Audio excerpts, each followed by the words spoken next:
hit subscribe.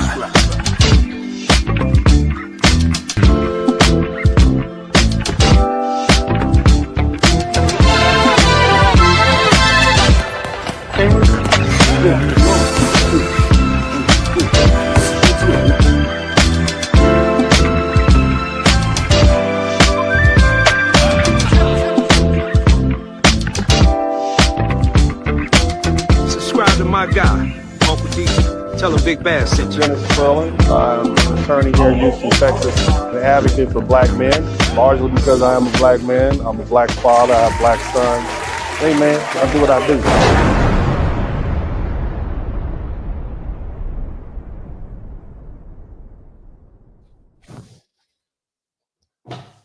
What's up, everybody? Welcome to the broadcast. Shout out to everybody out there who's checking out this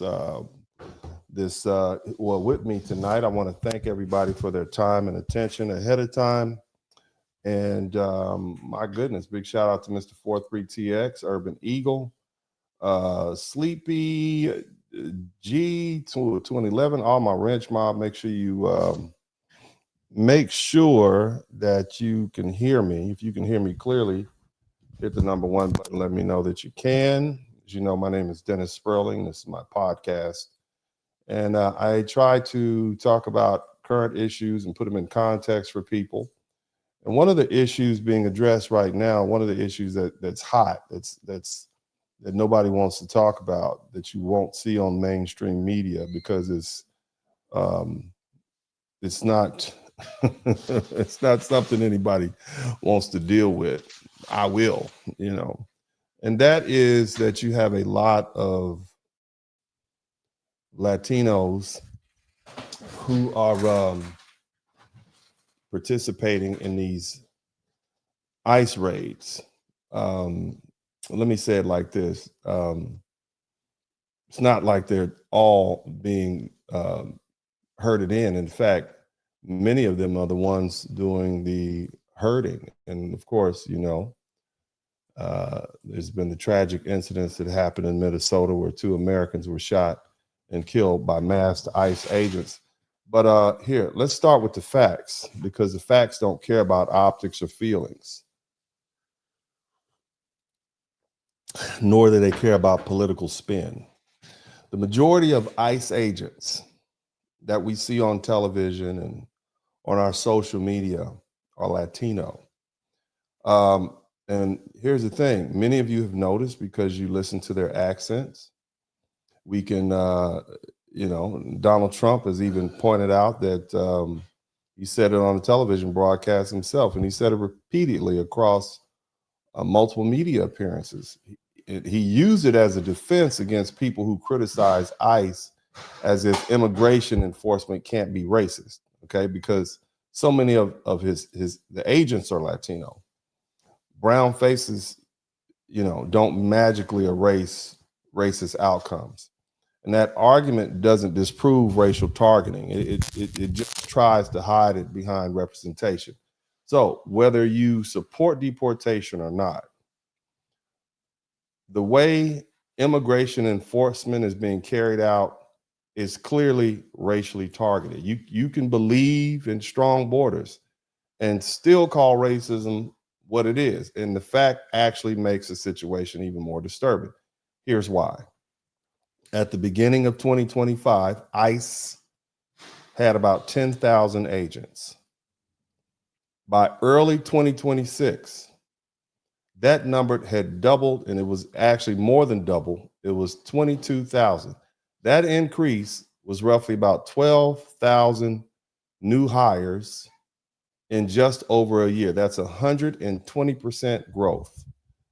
Now, it's one of the largest federal law enforcement hiring sprees in modern history. They fired a bunch of folks in DC and turned around and hired 12,000 new employees to work for ICE. Okay, now about 30% of ICE agents are Latino. So let's do the math. 30% of 12,000 new hires, that's 3,600 Latino agents. So I guess around 36, if you really want to think about it, 3,600 people looked at the job posting. They saw what was going on in 2025, late 20, and they said, what sounds like a great use of my time? Putting on a badge and helping the system drag my own community in chains. Okay? I guess they didn't have anything to do better. When you look at the DHS website, Border Patrol, and you look at the data, about 50.9%, that's 51% of Border Patrol agents are Hispanic or Latino. That's more than half. Okay, 44% are white, 1.65%, which is less than 2%, are black, and less than 1% are Asian. The Border Patrol is anywhere from 19 to 21,000, which means about 9,700, 10,000, 11,000 Latino border agents, okay? You got about 9,000 white and altogether about 400 black and Asian, which is combined, you see? So in plain language, Latinos make up about half of the entire Border Patrol. So let's add the ICE agents and the border agents together. ICE is 22,000 agents plus 20,000 Border Patrol agents. That's 42,000 Federal Immigration Enforcement Office. That's the biggest police force in America. Okay, and even if we use a conservative estimate, that's about 6,600 Latino ICE agents, about 10,200 Latino border agents, which puts it at about a little under 17 or 16,800 ICE/border agents. That's 40% of the entire immigration enforcement. 40% of the entire immigration enforcement.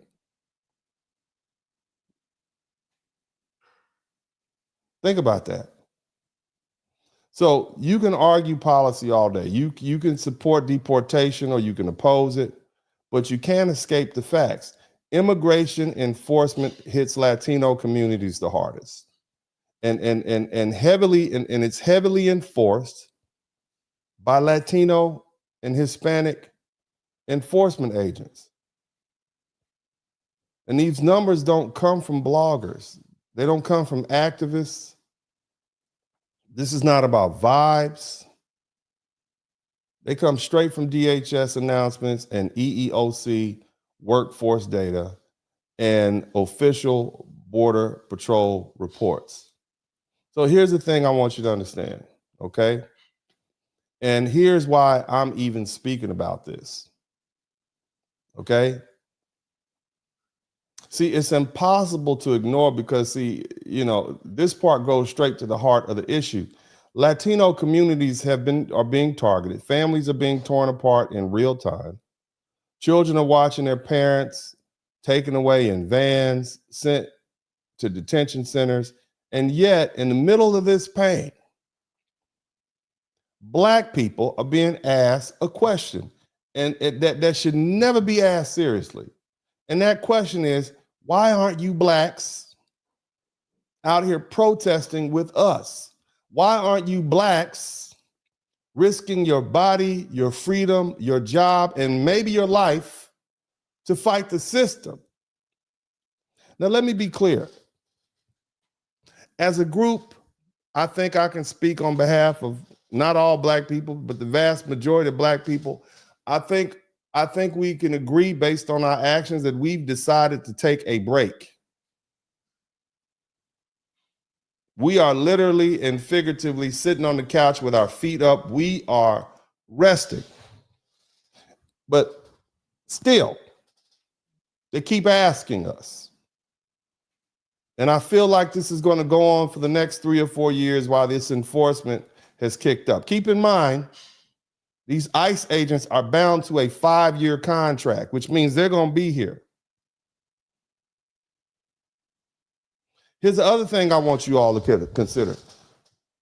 While most Black people voted for Donald Trump, most Hispanic men voted for the same political movement that created this very same enforcement system. Trump won 54% of the Latino male voters nationwide, according to the exit polls. Trump is, that makes him the first Republican in decades to win Latino men as a group. Overall, he got 46% of the Latino voters, and that's still too close. Okay? If they voted along the lines of black people, we wouldn't have this president. Now, whatever your political leanings are, that's something that you need to weigh. Okay? Those are not opinions. These are the numbers. So let me explain it like this. You voted for this immigration firestorm. You have been, you decided or you helped staff the fire department. You watched the flames spread through your neighborhoods. And now you want black people to run into the burning building for you. To fight who? I mean, who exactly do you want me to fight? You literally got a bunch of essays with masks on, toting guns, speaking broken English, kicking down doors, pulling other Latinos out of their homes and destroying Latino families. And that's who you want us to fight, your own people. And so I think I can speak on behalf of all, not all black people, but I think they would, even the ones that support, getting ICE to tamper things down a little bit, the level of entitlement is unbelievable. More importantly, that's not our fight. I mean, here's the thing, family. The arrogance is not random. It's quite familiar. It shows something black people have noticed for a long time. The quiet belief that they have been raised to believe that, us negritos are beneath them, okay? That their lives are worth more than us mayates, okay? We are us negros. We don't matter as much. And see, it's this kind of racism that doesn't always look loud or violent. It doesn't always use slurs. It works through status, through closeness, closeness to whiteness, and through disrespect for our black struggle and black achievement, while still expecting black people to do the work. And it didn't come out of nowhere. Latin America was shaped by a harsh colonial system imposed upon them by Spain and Portugal. And that system ranked people by blood, it ranked them by skin color and how close they were to Europe. They had the white Spaniards on top, the indigenous people and the Africans at the bottom, and that was the system. And from that system came something called blanqueamiento. And that's the idea that becoming more white meant becoming better. It taught that beauty, intelligence, and success come from whiteness, not from education, not from building wealth, not from establishing long-standing institutions. Just being white alone will do it. That's it. Just being white. If you ain't white, you ain't right. If you're black, get back. If you're brown, stay down. And then you have something called mejor la raza. That actually translates to whiten the race. In other words, reduce the blackness, erase the indigenous roots.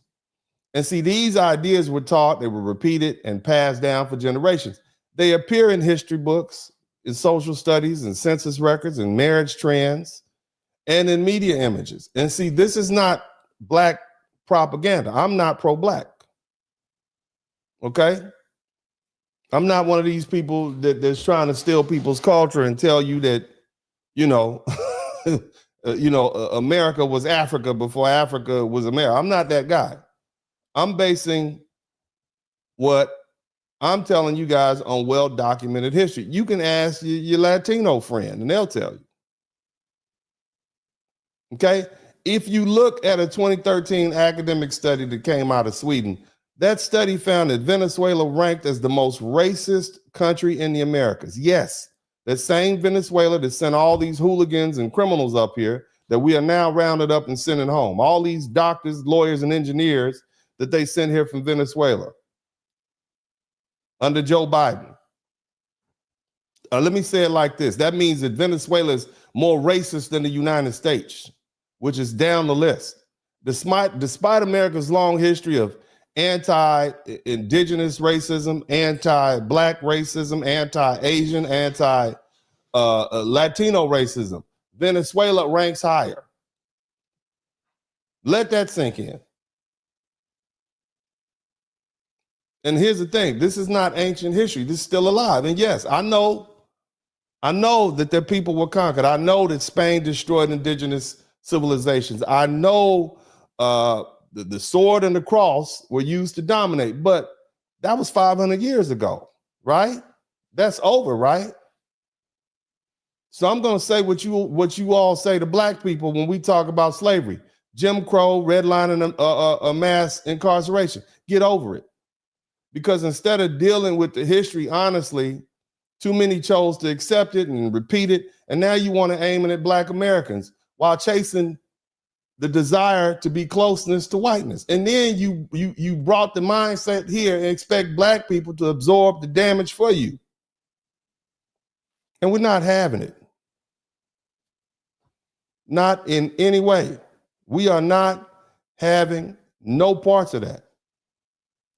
Now, let me add another layer that black people are painfully aware of. Even if others want to pretend not to see it, we are not naive about the documented anti-black racism coming from segments of the Latino political class and parts of the Latino street culture here in the United States. This isn't abstract theory. This isn't something we heard online. We hear the names, the dates, we got receipts, we got public consequences. Look at that situation that happened in October 2022 that was reported in the LA Times. And it was reported on a leaked recording that nobody thought was recorded. It was October 2021 closed door meeting involving LA City Council member President Nuri Martinez and council members Kevin De Leon and Gil Cedillo. These are officials. Okay, and the LA County Federation on Labor President Ron Herrera. What came out that tape wasn't policy debate. It was open contempt for black people and political power, including Martinez's racist remark about Councilman member Mike Bonin, who and his young son. Now zoom out of that. Let's go from there. Let's go to City Hall. Let's go to street level. We've seen anti-black targeting, and we see what it looks like. In Los Angeles, the federal government had to literally prosecute racially motivated attacks aimed at forcing black families out of their homes. One of the clear examples is what happened in Ramona Gardens in public housing over in Boyle Heights in Los Angeles. I mean, it was reported on the news. May 12th, 2014, a Hispanic gang member identified as Hernandez and other gang members prepared Molotov cocktails, and they firebombed the apartments occupied by black families. And the whole point was they were intended to get the black people out the complex. And then he later pleaded guilty, conspiracy to violate civil rights, and was sentenced. And after he admitted the victims were targeted because of their race. This is street crime. So this is not just the political class. This is all the way down to the street crime. It lets you know it's cultural. I mean, this is not the Klan we're talking about. This is not 1955. This is 2014. And see, here's the cold part about it. It's not just a California thing. Right here in Houston, Texas, Houston Community College became ground zero for allegations that black employees were being systematically pushed out or blocked while Hispanic leadership consolidated power. Now, I want you to understand where the Houston Community College is. It is in Third Ward, Houston, Texas. Now they might call it the Museum District, whatever, Midtown. It's H-Town, it's Third Ward.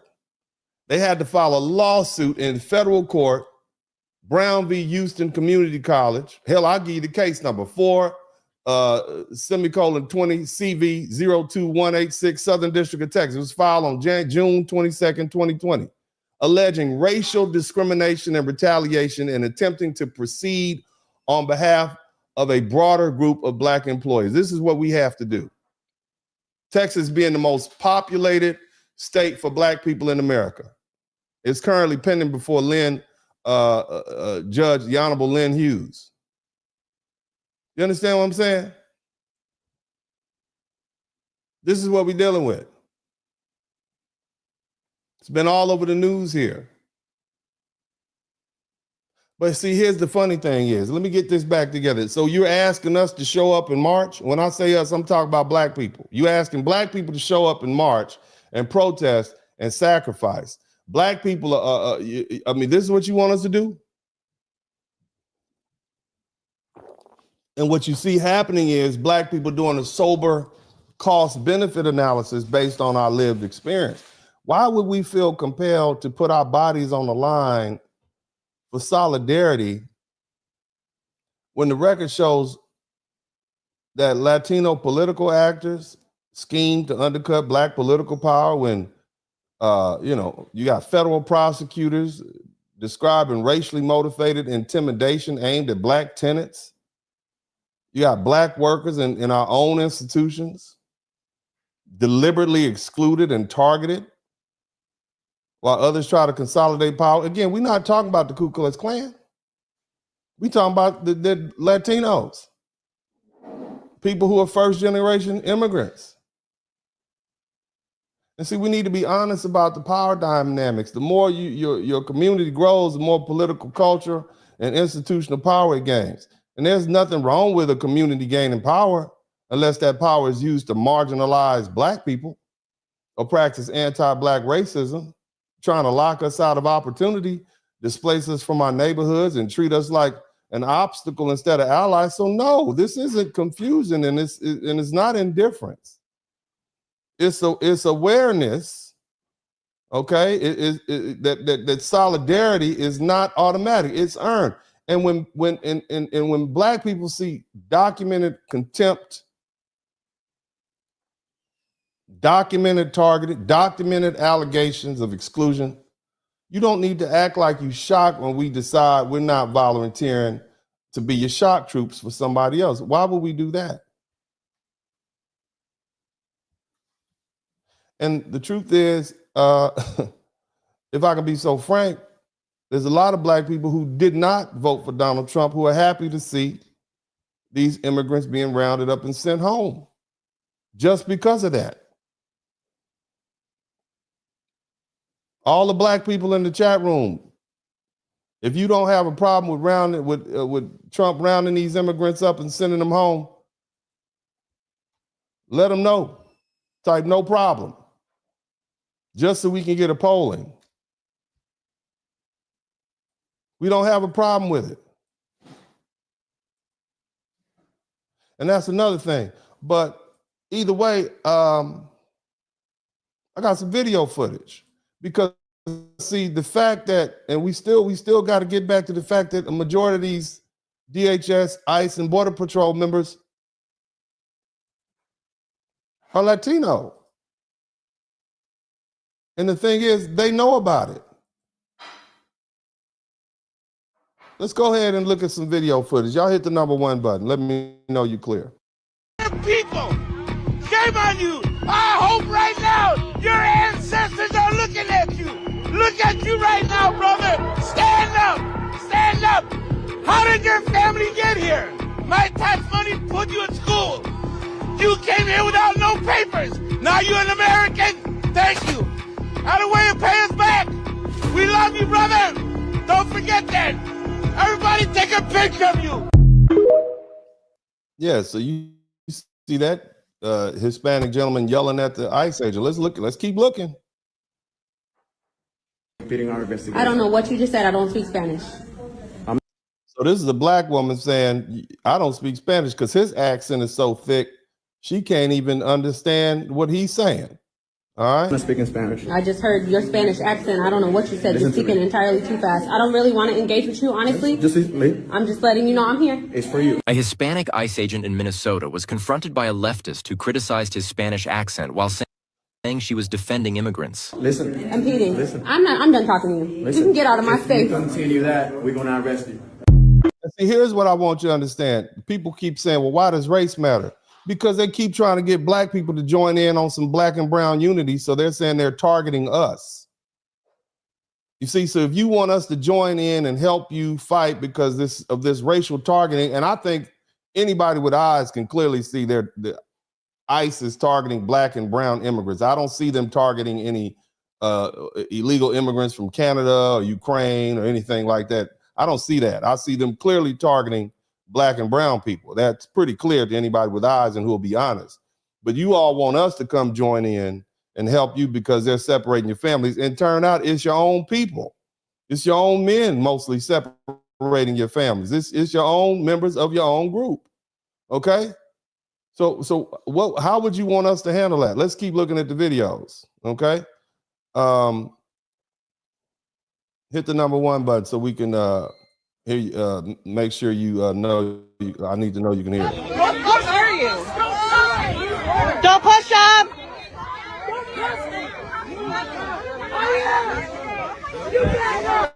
You can be my family member. You can be my family member.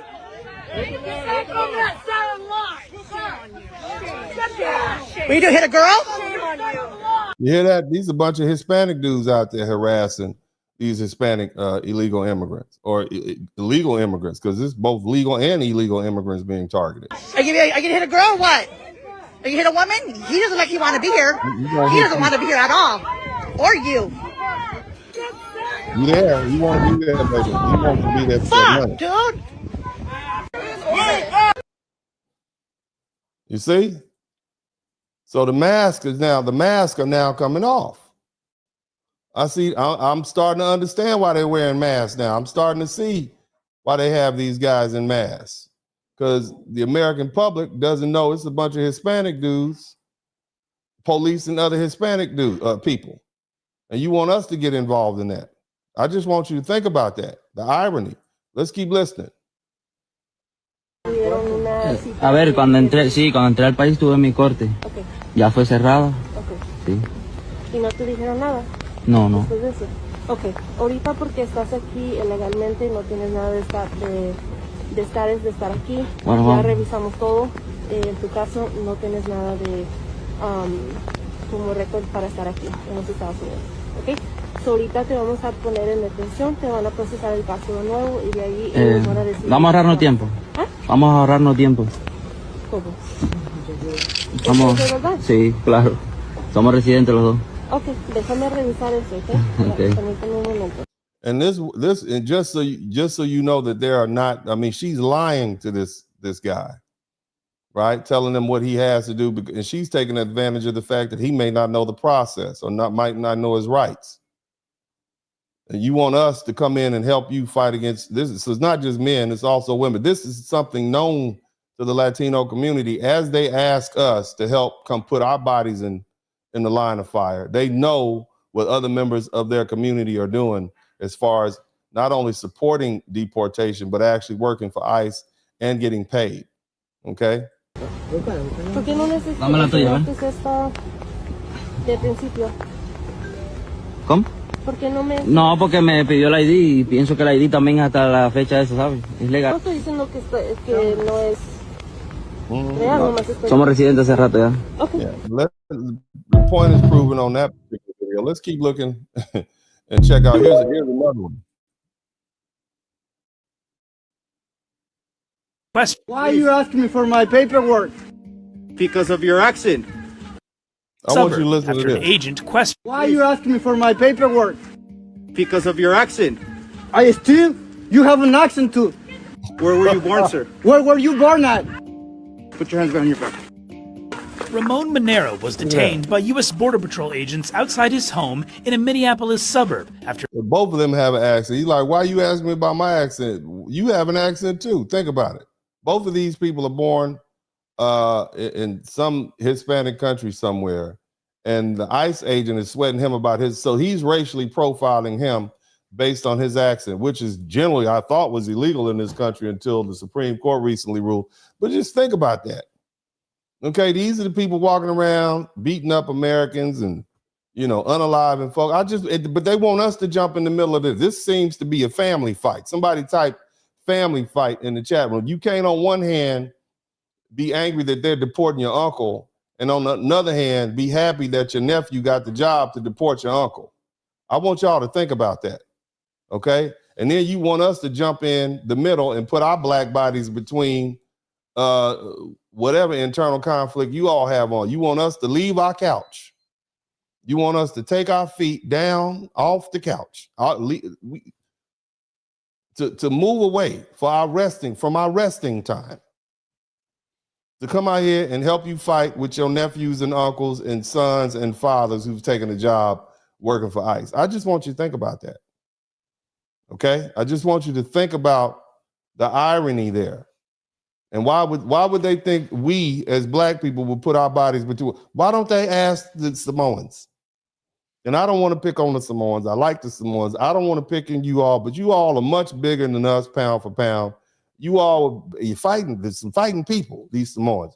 Why don't you ask the Vietnamese? Why don't you ask them to come help you out? How about the Hmong people? They're strong too. Get the Hmong people.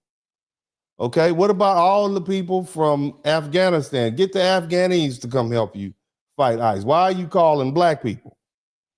Huh? Why is it that you think that black people are supposed to come out there? I want you to think about that. Let's keep listening to this. After an agent questioned whether he was a citizen because of his accent. I'm from this country. You know what, sir? Now talking to you, hearing that you have an accent, I have reason to believe that you are not born of this country. So you just made an accent? What country are you from? According to Manera, agents took a photo of him and searched a system that indicated he's been a U.S. citizen since 2019. They also checked his U.S. passport card, which he keeps in his wallet, before letting him go. Manera, who was born in Mexico and obtained a U.S. passport in 2021, was detained in front of his 5-year-old daughter. Well, she was shaking when I got in the home, and she's like, "Are you okay? That we're gonna take you? I don't want to lose you." And I'm like, "You're not gonna lose me." Even though I'm a citizen, I'm still feel afraid because they don't care if you're a citizen or not. And especially because I know I have a really strong accent speaking English. I know I can be a target because that's who are they targeting just because our appearance and because of our accent. So I believe him. Okay, I believe what he's saying. They are targeting Hispanics because of their accent. They're targeting because of their skin color. They're racially profiling them. And I don't see them running down any white folk from Canada and Ukraine. And according to the research, there's anywhere between 500 to 800,000 illegal white European people who are in this country illegal. But I don't see them getting rounded up. So you all can make with that what you will. But my question is this: why is it that you all keep trying to get black people to come help you fight this war? Now I want to keep looking. Let's keep looking at these videos. Hit the number 1 button if you can hear it clearly. I don't want to hear one Mexican or one Latino say anything about black people ever again. You need to look inside of your house, because the call is coming from the house. This is an unearthed photo of ICE agents that has surfaced. Latinos deporting Latinos. The call is coming from inside. Somebody type, the call is coming from in the house. Latinos deporting Latinos, but you want black people to come help you stop your own people from deporting you? Think about that. It's not like you asking us to file lawsuits. You actually want black people to come out there and put our body between other Latinos who've taken a job and are being paid to deport you, who have guns. This is what you're asking black people to do. This is what you're asking black people to do. Why is that? Why do you think we would do that? Why don't you ask the white people to come out there and do that? Why don't you get the Latino men who voted for Donald Trump 54%? Why don't you get them to do that? And look, irrespective of whatever your leanings are, I'm going to tell you, I 100% support deporting illegal immigrants. Hell, I'm all for making sure the legal immigrants are here are doing what they're supposed to do. I don't agree with how the immigration process is going. I think it's a violation of due process. I have a problem with that. But that's a whole nother subject. You want black people to get extrajudicial, come out there and sing "We Shall Overcome" and "Let Freedom Ring." Okay, and the Black National Anthem, while ICE is beating people up and hitting people in the head with pepper spray, with the understanding that the people who are doing it and working for ICE are other Latinos. This is what you all want us to do. Let's think about that. Let's continue listening. At the house. Now I know why. They know where y'all at all the time. They know when y'all going to church. They know when y'all going to court. They know when y'all going grocery shopping. They know when y'all going to work. Because they have Latinos who telling them where y'all at. So basically, brother said, and y'all snitching on each other. Y'all snitching and telling. Y'all calling the slave catchers on each other. This is not what we do as black people. We don't call the slave catchers on each other. That's not what we do. But either way, let's keep listening. The call is coming from within inside the house. I know black people, y'all always say that black people don't stick together. But I know black people wouldn't be deporting black people. It wouldn't be. To other countries. And let me run that number back. It's only 1.6%, 1.65 ICE agents. That's all we have. It's only 1.6. That's less than 2%.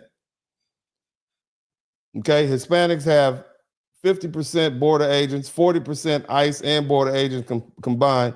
Black people are less than 2%. We largely don't want to get involved in that business, that blood business. We have a distaste. It's distasteful. This is who we are. We don't want to get involved in separating people from their families and snatching kids up and deporting kids. We don't want to get involved in that, one way or the other. And you all keep asking black people to get off the bench and come help you get in this business. Go talk to your family members. Tell them the money is not worth it. Leave us alone. We might not be together, but we wouldn't do no shit like this, y'all. This are their own people, y'all, proudly smiling about deporting their own people. Now we know where they know where y'all be at. Be chasing y'all down the street. How much you think they making y'all? About $75,000 to $100,000. They making some good money according to them smiles on their faces. Y'all happy about it? But I don't want to hear nothing about black people, because we ain't doing this. No, we ain't doing this. But these are your own people. Y'all own people. That's your own people. The ones who voted for Trump, the ones who didn't vote for Trump. They coming after all y'all. Look at all them just beautiful smiles on their faces. Latinos for ICE is in effect. So we don't want to hear nothing about black people, what black people doing. Black people ain't doing this. We just watching. Yeah, we watching. But this unearthed photo, black people type, we watching. Tell y'all, not our business. The call is coming from inside the house. Ain't that a bit? That's crazy. They own people. Yeah. That's crazy. Yeah, let's check this out. Just in case just so you all know, they're not doing it reluctantly. Okay, this is not something we gotta, oh my God, we're so, we gotta do it. Check my boy out. This is on internet. Now there's some music here. He in here dancing. Look at my boy. Look at that. That's you. That's your people.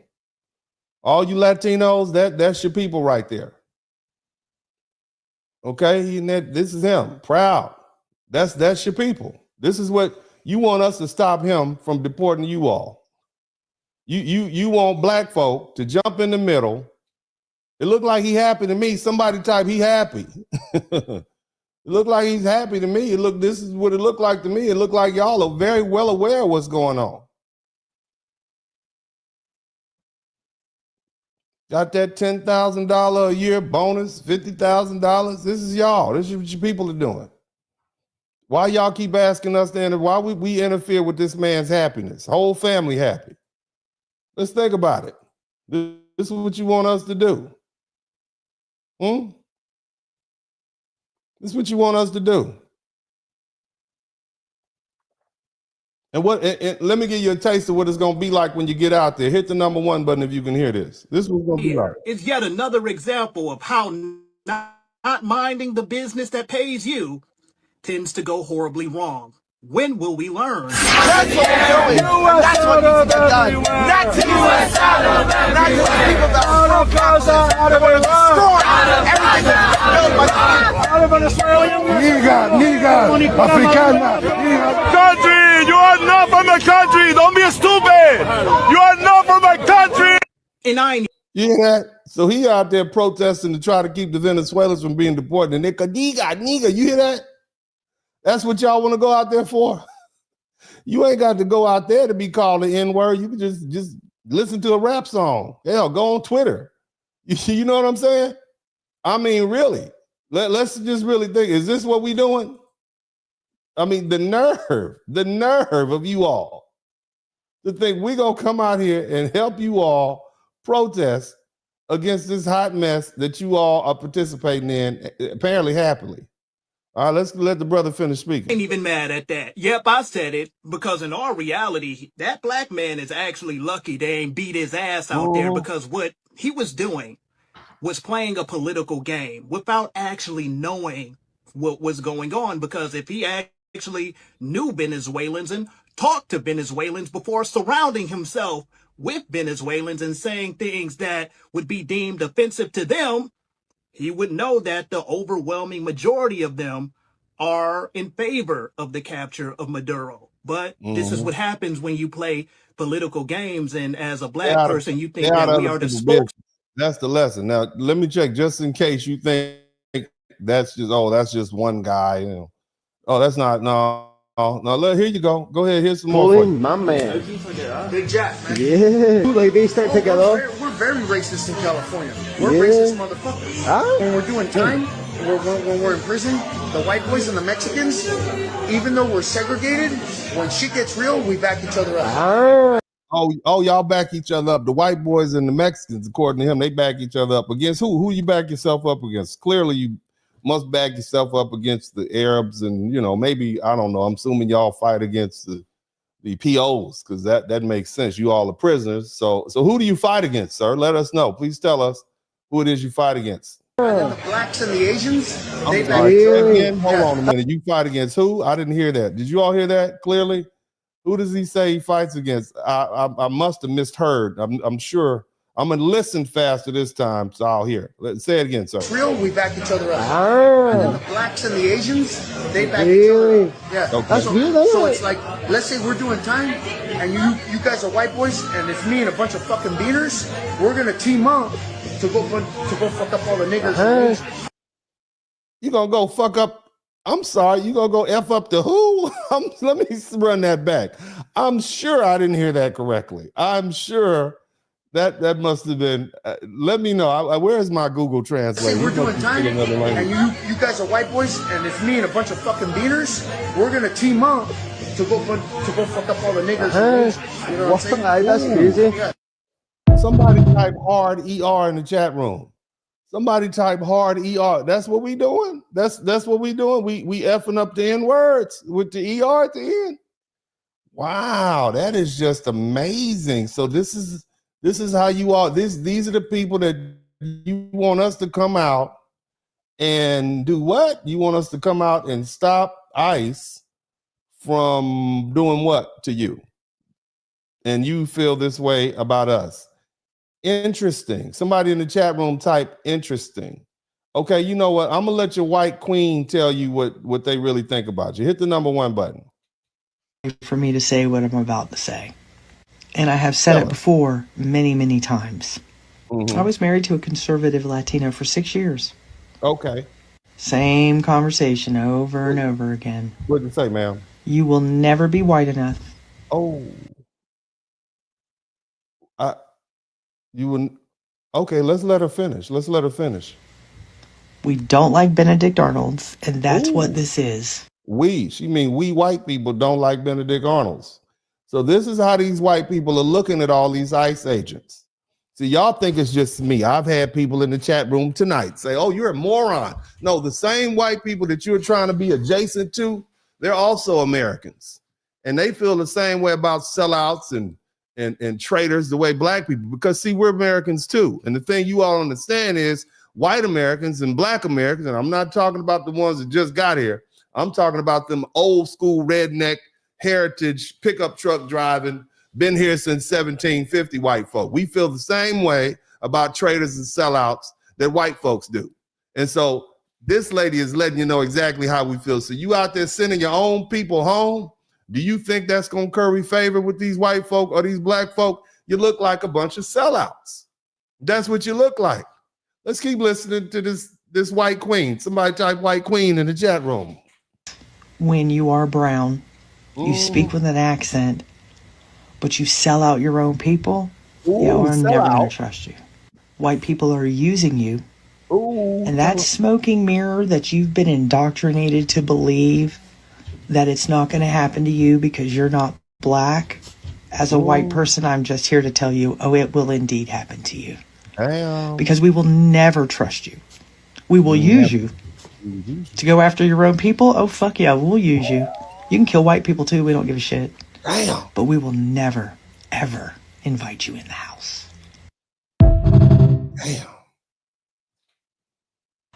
Let that meditate on that for a minute. I want you to meditate on what the white goddess queen. Just think about that. Never. I could, don't get mad at me. I'm just telling you how it is. I mean, black people have 400 plus years of history in this country. We know how things go. You don't have to believe me, but let me remind you of this. I want y'all to be reminded of who you are. That's you. You had this what you voted for.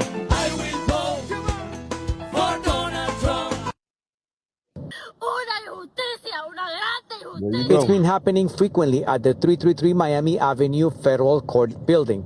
Janet Correa's husband was detained this week. According to her immigration lawyer, he has already been placed on expedite removal. That's unfair. This is unfair. I'm so sorry. Let me ask you. I'm going to say that to my mom. My mom has a bad time. Judelka Mejia cannot believe she's going back home without her nephew, 29-year-old Yasael Almonte Mejia. Like many other immigrants, when their case is dismissed, they are detained at the hallway. Detained at the hallway. Somebody type detained at the hallway. They are detained at the hallway. That's what's happening. They're getting detained at the hallway. Again, you all are asking black people to come out and help you all solve a problem that is easily solvable if you would just stop doing what you're doing. Okay? I mean, and here's the other thing I want you to remember. Remember how, I guess sometime during the middle of the year, it was all about, remember this? You guys remember that last year? You know, I remember all different groups of people coming together. Somebody type black fatigue. Somebody type black fatigue in the chat. Remember they had that black fatigue last spring or summer? Somebody type black fatigue in the chat room. We want to telling how they all tired of black folks. Yes, they did. You know what I'm saying? But now that black people ain't at these protests, y'all want us to come out and help. What happened to black fatigue? Yeah, I'm petty. I'm so tired of that fake kumbaya shit. Black and brown unity. Y'all folks really don't fuck with black people. Just even looking at this chart, bro, that's the voting. Look at that. Black people, 85% voted for Kamala Harris. Latinos, 52% voted for her. But then you got this 46% on the other side. That's still too much. And if you break those numbers down more Hispanic men voted for Trump. So, I mean, let's think about that. Why you keep asking? So flawed. black folks the only one that really tried to stand up for everybody. When it was time, bro, we always try to vote or even try to do the best thing that's going to benefit everybody. And I need you all to understand, immigration does not benefit Black Americans. Specifically, it does not benefit Black American men. This is something that our leaders have been telling us for years. This is not something new. This is something we've known for years. Some of our greatest leaders have told us civil rights opened the borders in 1965. But the real betrayal happened in 1994, because that's the year a Black woman tried to warn them, and they silenced her. Her name was Barbara Jordan, a civil rights icon and the first Southern Black woman elected to the House of Representatives. She wasn't a Republican. She was a Democrat royalty. President Bill Clinton appointed, because that's the year, on a side note, to lead the U.S. Commission on Immigration Reform. I'm sponsoring a private viewing of the showing of the movie Inquisitor. Somebody type Inquisitor, of the movie Inquisitor here, about the life of the Honorable Barbara Jordan. She was a Texas Southern University graduate. She was a Boston College Law School graduate. So I will be sponsoring and inviting, I'm going to invite lots of congressmen, lots of people with money. Okay. It was about $1.5 million to make this movie. And they're about $100,000 short. So I've taken it upon myself to have basically a private screening of the movie and invite a lot of people, and hopefully we'll get more people to contribute so we can fill that gap for TSU. But we'll have a private screening of this this movie, and what I'll do is I'll probably do a live about it, and you guys will have an opportunity to donate also, and you know, we can contribute to this and help get this movie, and it'll air on PBS. It's set to air on PBS in late February. All right. This is the Barbara Jordan. The story is entitled The Inquisitor. And so you guys be looking out for it. If you can't, you know, if you can't make it to Houston, whatever. But let's just check it out. Y'all hit the #1 button. President Bill Clinton appointed her to lead the U.S. Commission on Immigration Reform. Her job was to look at the data and answer one question: is immigration good for the average American worker? The Democrats expected her to say yes, but Barbara was honest. She looked at the numbers and she saw the truth. She released the report that shocked Washington. She concluded that low-skilled immigration was directly hurting the most vulnerable Americans, specifically Black men without college degrees. Immigration hurts Black men without college degrees the most.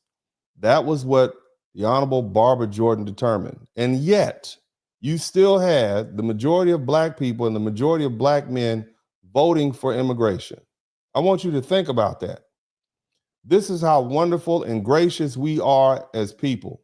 Knowing that immigration is bad for Black people, we still didn't want to see you all get handled like this. And now you have the unmitigated nerve to ask us to get off our couch, hop in our German-built BMWs and Mercedes-Benzes, leave our 3-story, 4-story townhouses and our suburban homes to come down there to the middle of a ghetto somewhere and fight ICE, fight a bunch of masked hombres trying to snatch people up and send them back to the same country that both of them are from. This is what you want us to do? Are you kidding me? Are you out of your mind? Can I get a collective hell no from all the Black people in the chat room? Let me get 1, 2, 3, hell no. Matter of fact, let's go even deeper. Hell to the Nizal. Okay? Not at all. Let's She said, immigration policy must put the interests of the American worker first. Mm-hmm. The American worker. The American worker. Somebody type America first in the chat room. Recommended cutting legal immigration by 1/3 and cracking down on illegal labor to protect Black wages. Black way. So, what did the Democrats do? Did they listen? They didn't listen to the sister. They didn't listen to the black woman. That's what they didn't do. Let's keep to this black woman that they appointed? No. Barbara Jordan died in 1996. And the moment she was gone, Bill Clinton buried her report. Instead of cutting immigration, they expanded it. They chose cheap labor over black livelihood. She gave them the blueprint to save the black middle class, and they threw it in the trash. You hear that? Did you hear that? Did y'all hear that? So we have known for a considerably long amount of time that immigration is not good for black people. And yet we still, in our gracious, beautiful, and wonderful selves, still try to save y'all from getting deported and having to deal with what you're dealing with now. And that still wasn't enough for you all. But let's go ahead and continue. Hit the number 1 button. Let's continue. Let's continue listening to what these folk have to say, because I don't think y'all believe that fat meat is greasy. Listen to this young lady. Turned against us. Conversation that I was.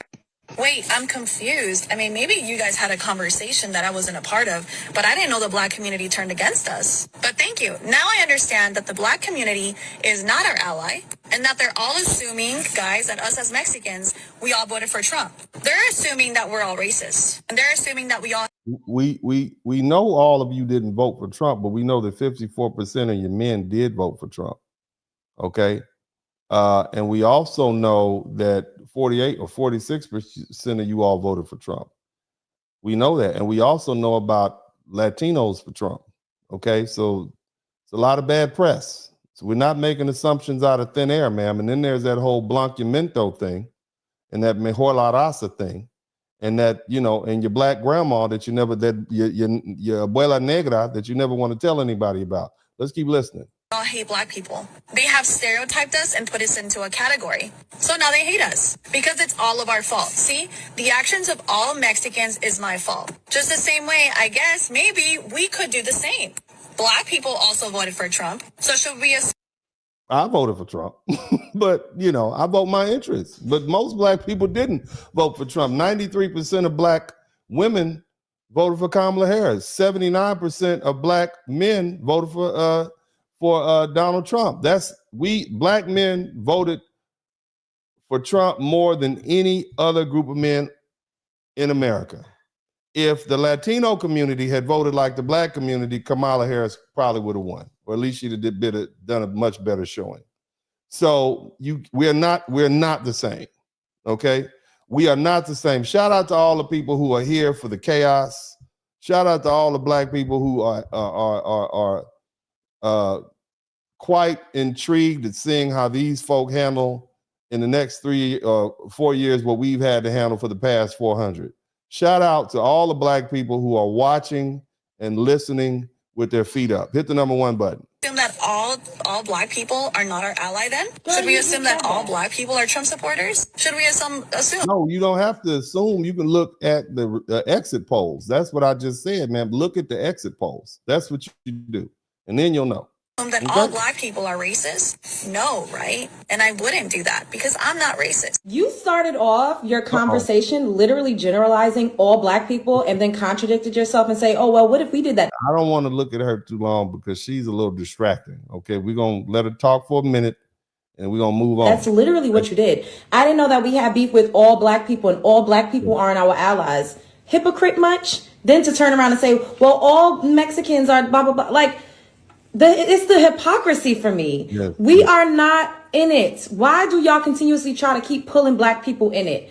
Fight the good fight. Do what you need to do. Stand up for your community. And, you know, I don't understand why y'all don't want to go back to y'all's country. I'm not even trying to be funny, but y'all always say that y'all have such rich culture and y'all so much better and where you're from is so beautiful and it's a paradise. I'm gonna turn it off soon.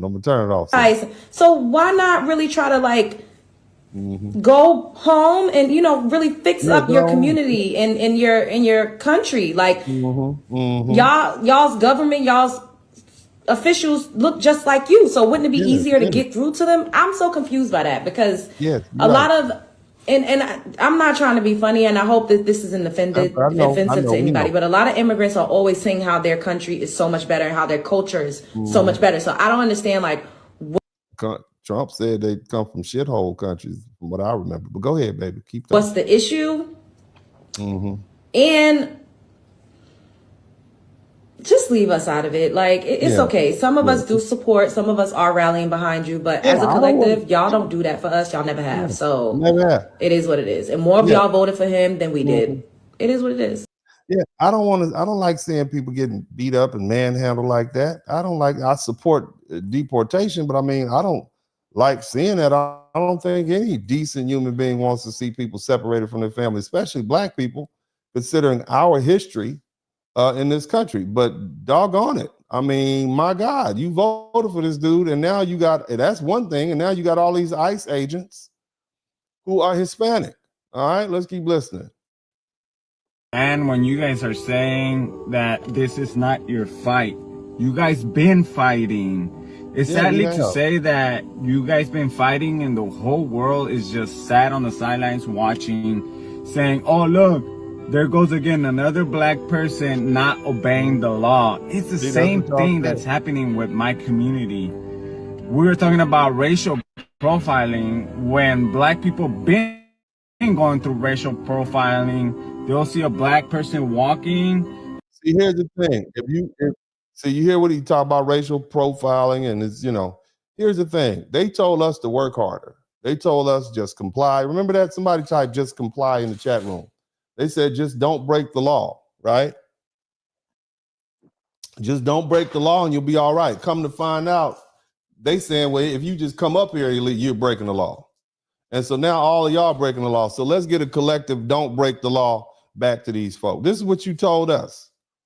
These are the conversations we have to have without you all are basically, we have to have conversations with our sons and daughters about dealing with the police. This is literally a life and death situation every time the police pull up behind you. And you all basically told us, oh, just comply. So we just gonna tell you, just comply. Just go ahead and comply. Don't come in with the soft music now. Now that you all are having to deal with what we've had to deal with since slavery was over. No, don't, just comply. That's what you all need to do. Just comply like you told us. Work harder. Don't break the law. Isn't that what you all told us? It was quite heartless when you told us, stop resisting. Remember that? Let's stop resisting. This is what you told us, family. Isn't that what they told us? Stop resisting. And so now you on the internet hemming and hawing and complaining because you can't get Black people out there in droves to come stand between you and the bear spray and the bullets. Okay, that's what the problem is. You want us to put our Black bodies between you and that enforcement arm. And a cop will turn around and immediately stop that person without not even knowing what the person's doing. He's just probably walking to the store. That's racial profiling. It's sadly to say that our own community gave us our... We call that walking while Black. Respectfully, sir. Walking while Black.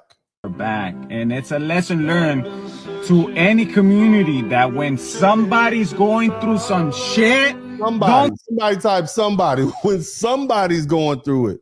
See, if you all had listened to Black people when we talked about it, you wouldn't be going through it right now.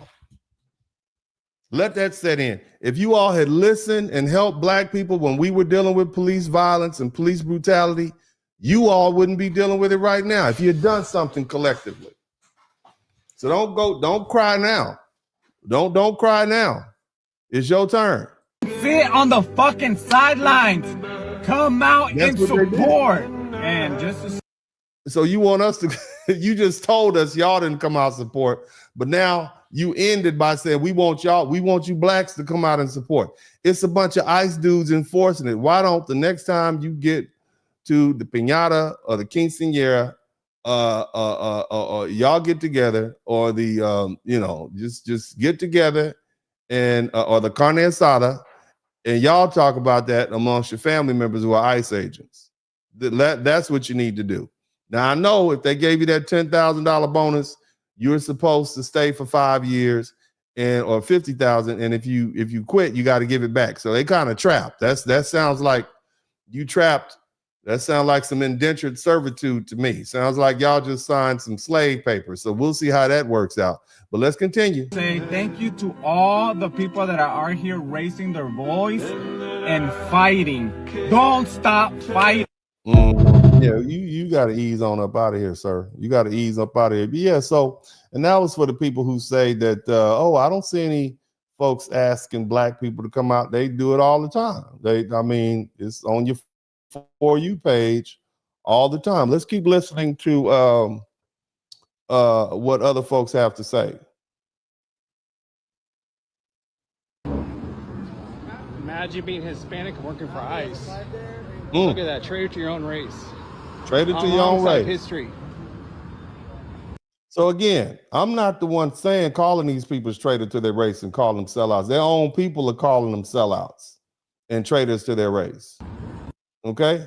So this is not anything. I'm just telling you. So, but the bottom line is you got a race traitor situation and you want black folk to come in and help y'all out with that. That has nothing to do with us.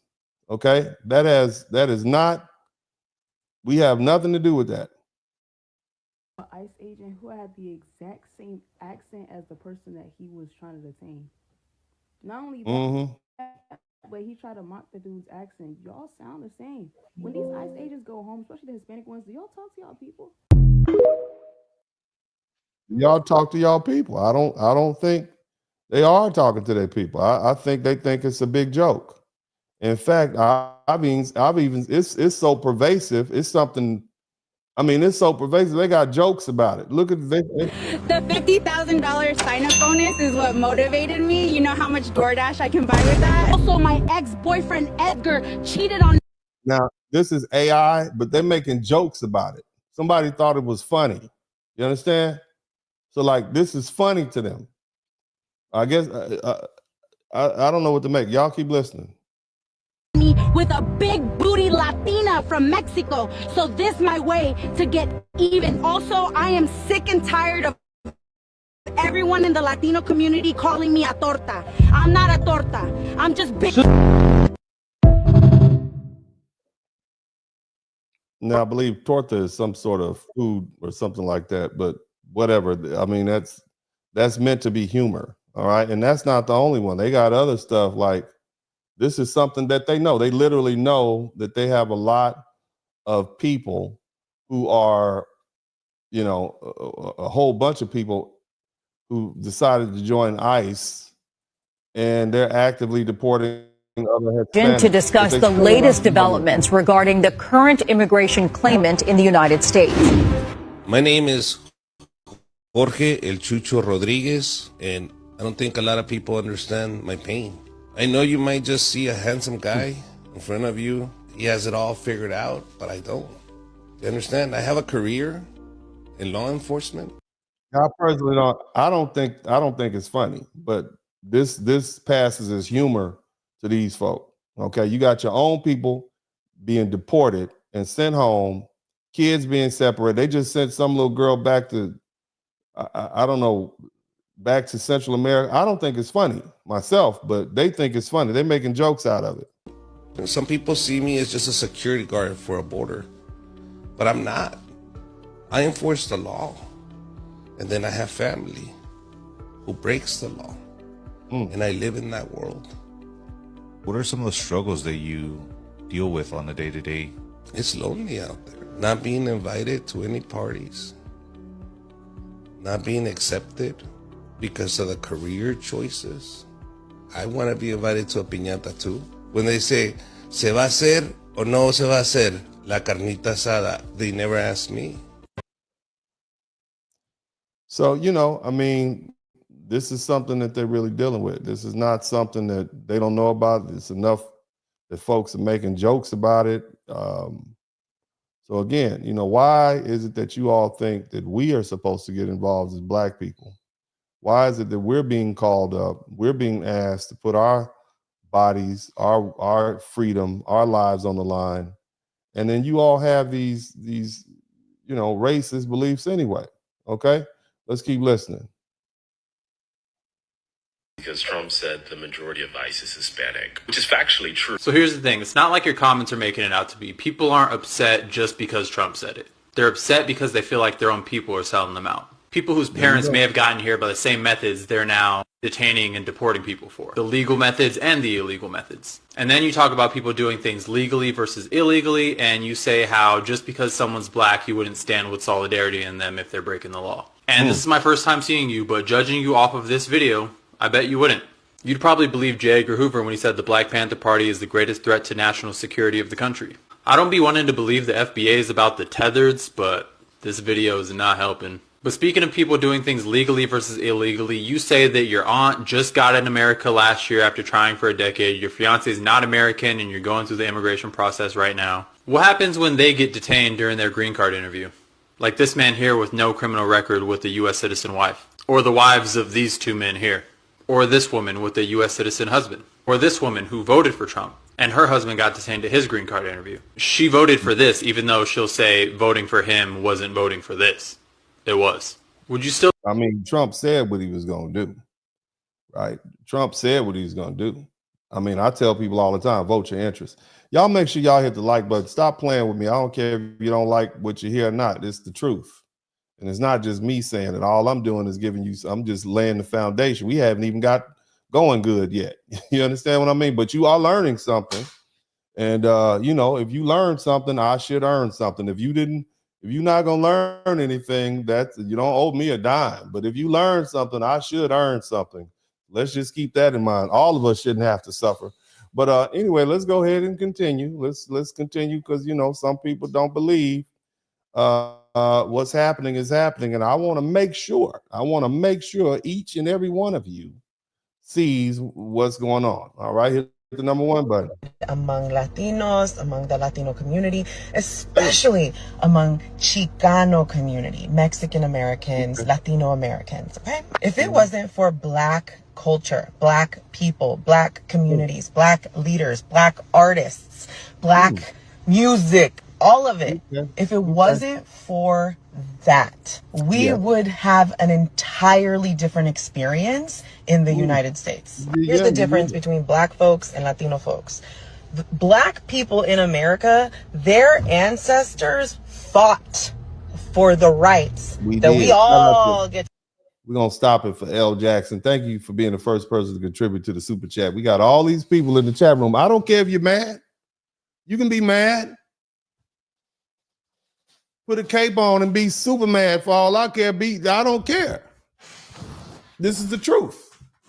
You're going to have to sit down and take your talking to. That's what's happening right now. Y'all hit the number one button and make sure y'all hit the subscribe button and help me get to 100,000. Nobody's giving it to you like this. Long form, baby. Long form. I'm going to sit here and talk to you. You mad. You be put a cape on and be super mad.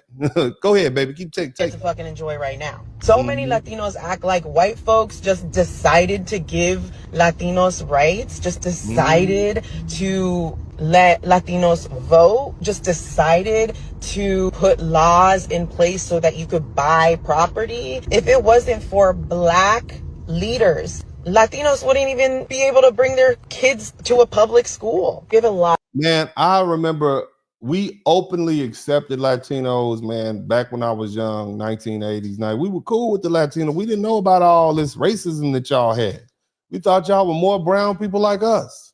And see, here's the thing you got to understand. This lady right here, look, to me, I appreciate her, stating our history and stating what we did.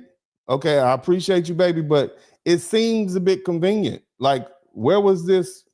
When, I don't know, 10, 15 years ago. Why are you now trying to compliment us? Why are you trying to butter us up? Why are you trying to, it's almost like, yeah, you the best, man. Y'all can handle this, man. Y'all fought, man. Y'all, man, you amazing, man. Yeah, I mean, these people, man, they giving us the blues, man. I know if you was out there with me, man, we'd win because y'all got that history, man. It's like somebody trying to get you, they know you the best fighter and your cousin live across town, you the best fighter in the house, in the family, and they got beef with somebody, so they get beat on, so they want you to come around there and fight for them. Okay, that's what this sounds. It sounds like you trying to coax us up off the couch. Somebody type, we're resting. You trying to coax us up off our couch to come out there and help you fight. Okay, because if you knew this the whole time, somebody type whole time. If you knew this the whole time, why y'all ain't been saying this? Why is this you saying it right now? Why you where we getting all these compliments from? You got to be wary of somebody giving you too many compliments. I'm just saying. Let's keep listening. Somebody type discernment in the chat room. Discernment. Out of the privileges that we have today because of the Civil Rights Act, because of the Fair Housing Act, because of Voting Rights Act, which for those of you Latinos who voted for Trump, you're welcome. If you are Latino, you better recognize the gift that we were just handed from Black people. So it actually makes sense that more Latinos voted for this president because you didn't have to work for the rights that you were just handed. And don't worry, I will be talking about immigration too, but for right now, I just want to give Black people their flowers. I want to give Black artists their flowers. I want to give Black culture their flowers, because if it wasn't for them, I would not be who I am. Happy, beautiful, beautiful Black History Month from this Latina and most Latinos that have common sense. Yes. Thank you. On behalf of the Black, thank you. We appreciate that. However, miss, okay, I need you to understand it's some other stuff that you're gonna have to deal with before you get us off the sofa. Okay, let's deal with what you got to deal with. I want you to check this out first. I appreciate that, but this have to take like a backseat to everybody on the West Coast. Like the Black folks, they kind of have to, like in prison, they have to be scared of like the Mexicans and stuff. I'm gonna say this. I'm gonna say this. The Hispanics, the Hispanics outnumber the Blacks everywhere. Okay, it's a lot of them. They outnumber. They're everywhere on the streets. They're everywhere in the schools. They're everywhere. They're all in the prison system. They're everywhere. Yes. It's just more of them. But far as me saying that they punking the Blacks, it's just more weakness that's obvious within the Black cars than it is in the Hispanics, bro. The Hispanics are just. Again, he's talking prison politics, and he clearly has done a little time in one of our local, state, and federal institutions. But bottom line, he's saying that Blacks are divided. But what we will come together for is to deal with somebody who's being anti-Black. Okay, we will come together. That is what our culture is built for. This is why we've survived so long.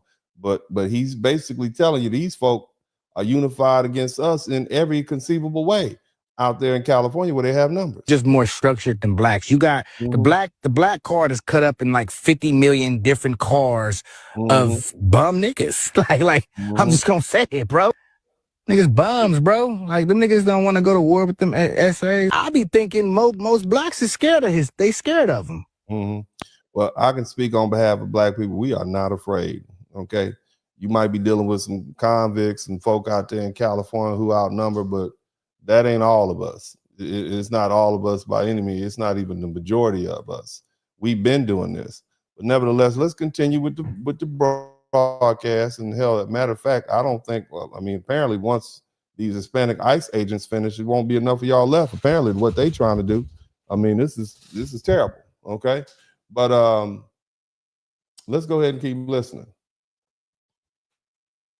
When I said this is not Black people's fight and that we are on a couch for a reason. And I just want to remind you guys of something. This is a projection of the 2024 presidential election exit polls. And when I say this is not Black people's fight, I say that because 85% of Black people voted for this not to happen. And when you look at all the other races, you can tell that there's a significant amount of votes that could have stopped this from happening. When I said that y'all wasn't out there fighting for us, I'm not talking about the 41% of YT people. I'm not talking about the 52% of Hispanic Latino, the 54% 55% of Asian, the 42% of POCs. I'm not talking about y'all. I'm talking about the 57% of YT people that voted for this and the 2% of YTs that voted for somebody completely else. I'm talking about the 46% of Hispanic Latino people that voted for this. 46%, that's dang near 1 in every 2 Hispanics who voted for this. I'm talking about the 39% of Asians. That is a significant amount for this projection. This other is POCs, and this is what gets me, is that y'all lump black people and POCs together. No, we are not together. 54%. We are, look, let me tell y'all off top, we are not POC. I am not a people of color. Matter of fact, we stopped letting people call us colored, because that's all a people of color is. Y'all mess around, let these white people flip back around and call y'all colored again. We are not colored. Okay, we are black. In fact, depending on your lineage, you are foundational Black American. You could be Caribbean Black. You can be whatever you back, but we're not colored. And let me tell you something else. We are also not melanated. Did you know that polar bears are melanated? You allowing people to call you melanated? Monkeys and chimpanzees are melanated. So the only people not melanated are white people. So you let them get away with basically comparing us to the animals. We are black. Just call me black. Let's keep it real simple. Shout out to my man, Fit Philosophy. Love my brown brothers and sisters, but dang, the ones that voted for Trump is like the chickens getting together and voting for Colonel Sanders doesn't make sense. Shout out to you, bro. That's what I'm talking about. I'm gonna read all these again. But yeah, so y'all need to cut it out. Percent of POCs voted for this. 54%, that is literally 1 in every 2 POC who voted for that. And don't get me wrong, there's not words created to show how bad I feel about everything that's going on right now. And even though I'm saying this is not our fight, I'm still doing everything I can to show the injustices of what's going on right now. But to say that there aren't enough black people out there protesting right now is absurd to me, because we've been fighting, we've been trying to tell you guys about the injustices of what's going on, and you guys are just now seeing it. So yeah, I still stand on what I said. No, brother, they've been seeing it. It was just you were dealing with it, and it wasn't their problem. They've been seeing it. They've been seeing it for a long time. You don't think they have TV and social media? They've been seeing it. It's just now it's their problem that they have to deal with, and that they shook. See, that's what's going on. Black people need to be on the couch, and this is not our fight. But let me know what you guys think. I'll see you in the next one. I think you're right. I think that's why we on the couch. Okay, I think that you have a good idea, and that's why we on the couch. You guys make sure you hit the subscribe button if you hadn't already. Hit the subscribe button. Make sure you do that. Okay, let's keep looking. It's a nice placa you got there, ese. You should be riding with me, not fucking with me, carnal. Yes, they know about it. That's him basically saying, you know, he's getting arrested by ICE. So you shouldn't be arresting me. You should be rolling with me. You see what I'm saying? Let's keep listening. Hit the number 1 button. In Minnesota is acting worse than the cartels in Mexico. In Mexico, cartels don't target kids or pregnant women. And I know you were not there, but you did speak to Liam's mother, who we're told was actually. And so this is how ICE is behaving. All right, they're behaving like they don't give a darn about America. We don't do that here. We don't look, as bad as law enforcement is and can be. There's a due process. Okay. I mean, yeah, we see a lot going on and we see a lot of violations going on, but they're just basically taking people, putting them in cuffs, hell with what the judge says, putting them on planes and sending them straight to Texas and wherever else they're supposed to go. I mean, just think about that. All right. And then now you start to understand, well, who's running it? Okay, who's running this thing? There you go. Actually home when ICE agents arrived. How is she doing tonight? What did she tell you about what happened? Well, you know, I spoke with her a few times, and she was terrified. They were using this baby. The ICE agents were trying to use the baby for her. That is a little small a Hispanic child, and you got Hispanic ICE agents, and I'm sure there's this is what you got going on. You how dare you ask us to intervene in this? These are your own people, your own men that your own people have referred to as sellouts, tracking down your own people and sending them home. I want you to think about that. And you want us to intervene in that? If the roles were reversed and it was a bunch of black people trapping and kidnapping, first of all, you couldn't get us to do it. We are not going to do it. It's 13% black population in the United States. 14% Hispanic population. Actually, we're back to 14%. We still aren't doing it for whatever money because it is distasteful to us. This is why black people we don't deal with bodies and stealing people. And we don't do that.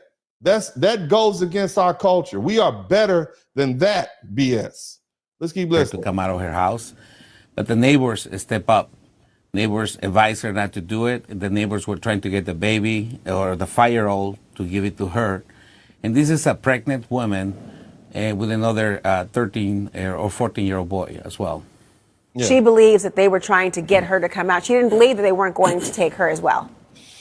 No, absolutely. And I believe her because I've seen how they're acting here in Minneapolis. You know, I'm a pastor from Mexico, and I've seen how cartels work in Mexico. And just so you know, as a pastor, I'm telling you this, ICE in Minnesota is acting worse than the cartels in Mexico. This man just said ICE in Minnesota is acting worse than the cartels in Mexico. And the majority of the ICE and DHS, Border Patrol, are Hispanic. That's what this, so where you think they got it from? Before you all even fix your lips to ask us why we not out there voting, y'all have some work to do. Okay, the Hispanic community has some work to do. I hope that the people who are watching this broadcast, okay, I hope that you take some of the information that we learn here and you deal with these folks on an intelligent level and make them explain to you what exactly is going on and with all these ICE. Now, here's something that I just found horrible. Listen to this, and I'll explain what's going on in a minute. We're gonna come back for your whole family, okay? No, okay, no problem. You got an ICE agent saying, we're coming back for your whole family. That's some cartel stuff right there. Can you imagine that? We coming back for your whole family because they wouldn't open the door. Me van amenazando ahora. Me dicen que si yo no salgo van a regresar por mi familia. Crazy. Y todos. Crazy. I mean, what do you do with that? And you want black folks to get involved in that? Don't y'all think we have enough problems? I mean, don't you all think we have enough issues? Let's keep listening. Agents, Latino ICE agents are just Group 13. If you don't know what Group 13 is, look it up. Open up a history book. Look it up. Latino ICE agents are Group 13. And then look up what happened to Group 13 after everything was said and done. Enough said. Thank you. Bye-bye. Yeah. So again, you have a lot of Latinos commenting on what they see happening. They definitely know that it's a bunch of Hispanic, Latino men who are participating in this. I mean, this is a joke to them almost. I mean, humor. Who this nigga on that name? It's Snowball. Wanna know my name? This is just another meme. Latino ICE agents in the streets looking for other Latinos to arrest. All right, that's what this is about. We all know this from Django. Hit the number one, but I'll let it play from the beginning. I asked you, who this nigga? All right, the young lady was referring to Group 13. That has to do with something that happened in World War II where people of the Jewish faith participated in the rounding up of other Jewish people. And they ended up suffering the same fate as the people that they helped round up, okay? They were called, basically they were collaborators, okay? So, and they operated in and out of Poland. So basically that's what she was saying. Y'all gonna get the same thing. In other words, when they finish using you to deport your own people, then they're gonna come for you. That's basically what they're saying. On that name. It's Snowball. Know my name or the name of my horse? You ask me. That's who the hell you calling Snowball, horse boy? I'll snatch your black ass off that nag down here in the mud so fast. Oh, that's hilarious. Y'all hit the number one button. Yeah, shout out to Jamie Foxx and Samuel L. Jackson. I did a little quick summary. Samuel L. Jackson has made over $1 million saying MFer. He gets basically, if you add up all his movies and how much money he's made made close to $400 million. And if you add up the time, all the words he said, and basically he made $1,000 per word. And so he's made over $1 million saying MFer. I found that funny. But anyway, you guys hit the number 1 button. Let me know you can hear what's being said. I'm going to play the next video. Check it out. On here and piss the Hispanic community off by saying that half of or the majority of ICE agents are Hispanic. And it's true though, right? It's true. So the Hispanic community are upset and in uproar because the people that are hunting their own people down are brown just like them. It only makes sense though. Most of, not all, but most of the immigrants or the illegal immigrants that are here came from the southern border. Right? So wouldn't you think you would need officers and agents to speak their language? Of course, they're all or mostly Hispanic. It is what it is. Just take a look at any video, any picture. 8 out of 10 of them are Hispanic. Couple of white guys, 1 black guy sprinkled in, if that. All right. So that sounds like brown on brown crime to me. All right. So the Hispanic community got a lot of problems on their hands right now. All right. Y'all got to sound like they all in with deporting their own people. That's what it sounds like. It sounds like they're all in deporting their own people. Now just flip the script. Let's picture this. Okay. Imagine 50% of the ICE agents were black. Imagine if 50% of the ICE agents were black. You got an army of black men roving around, kicking in doors, with waving gun, with masks on. Okay, imagine the pushback that we would get. Imagine even if we arrested. Now, I'm not even talking about the Caribbeans and the Africans. Imagine if we were. It would be war in the street. Can you imagine that? And then black people had the nerve to say, hey, look, let's go out here. We need y'all to help protest against these black police officers working for ICE, rounding up black people. Because we don't like them hitting the Haitian community or the Jamaican community or whatever, the African generally. What do you think, what would the Hispanics tell us? I want you all to tell me if the roles were reversed and it was 50% or 51% ICE and DHS agents rounding up people, including black, and when they hit the black folk, right, we decided to go out and ask the Hispanics to come help us protest against ICE, and everybody knew that these people were black men. What would the response be? I want the written response. What would they say? Okay, I want y'all to tell me what they was. I'm gonna put them up on the board. Got to deal with your own, right? Y'all mad at the blacks. Some of you are mad at the blacks and can't understand why we're not out there fighting against these people with y'all. That's because those are your people. Your people. Somebody type your people in the chat room. Brown on brown. Just like y'all like to claim, oh, black on black crime is so horrible. Well, here goes some brown on brown crime. Yep.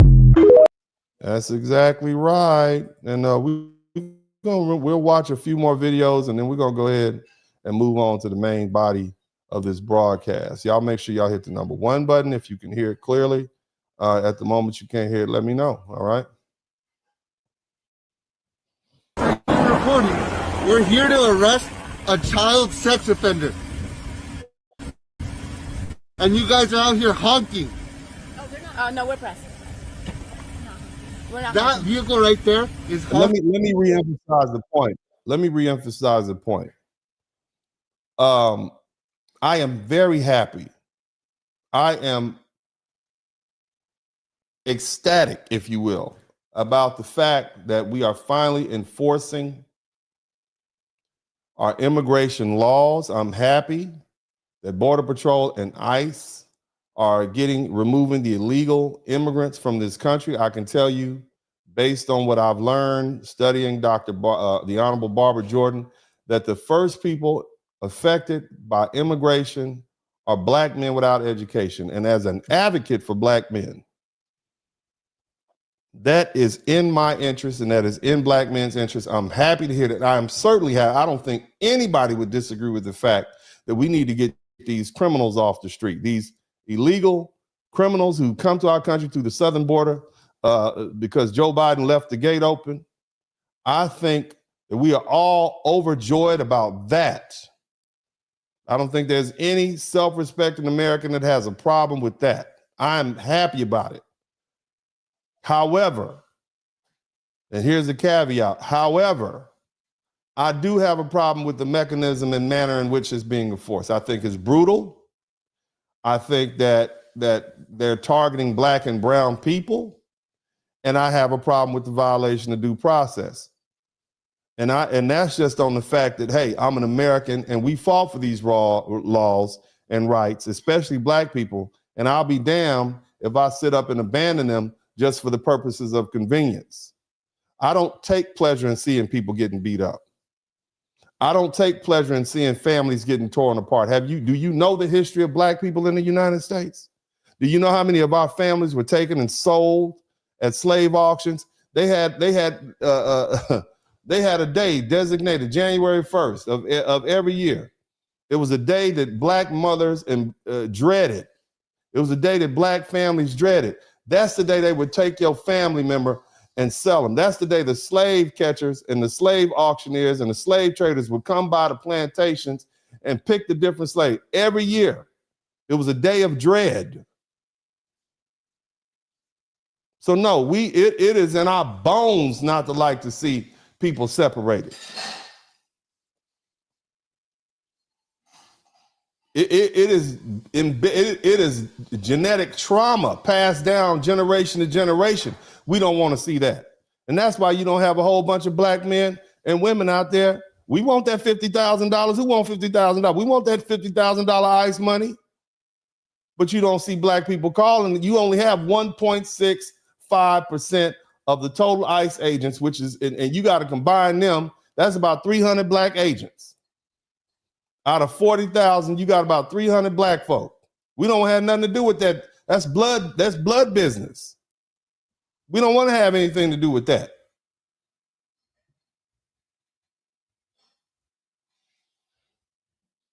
Let's continue. And impeding our investigations while we're trying to arrest a child sex offender.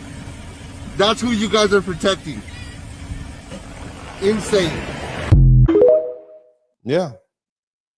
I mean, you know, I can't disagree with the cat on that.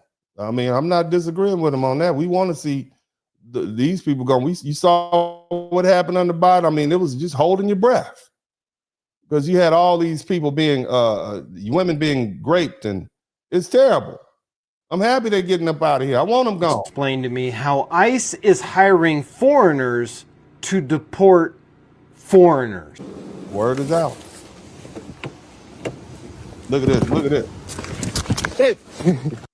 He ain't even Black American. This is African. Okay. You touch me?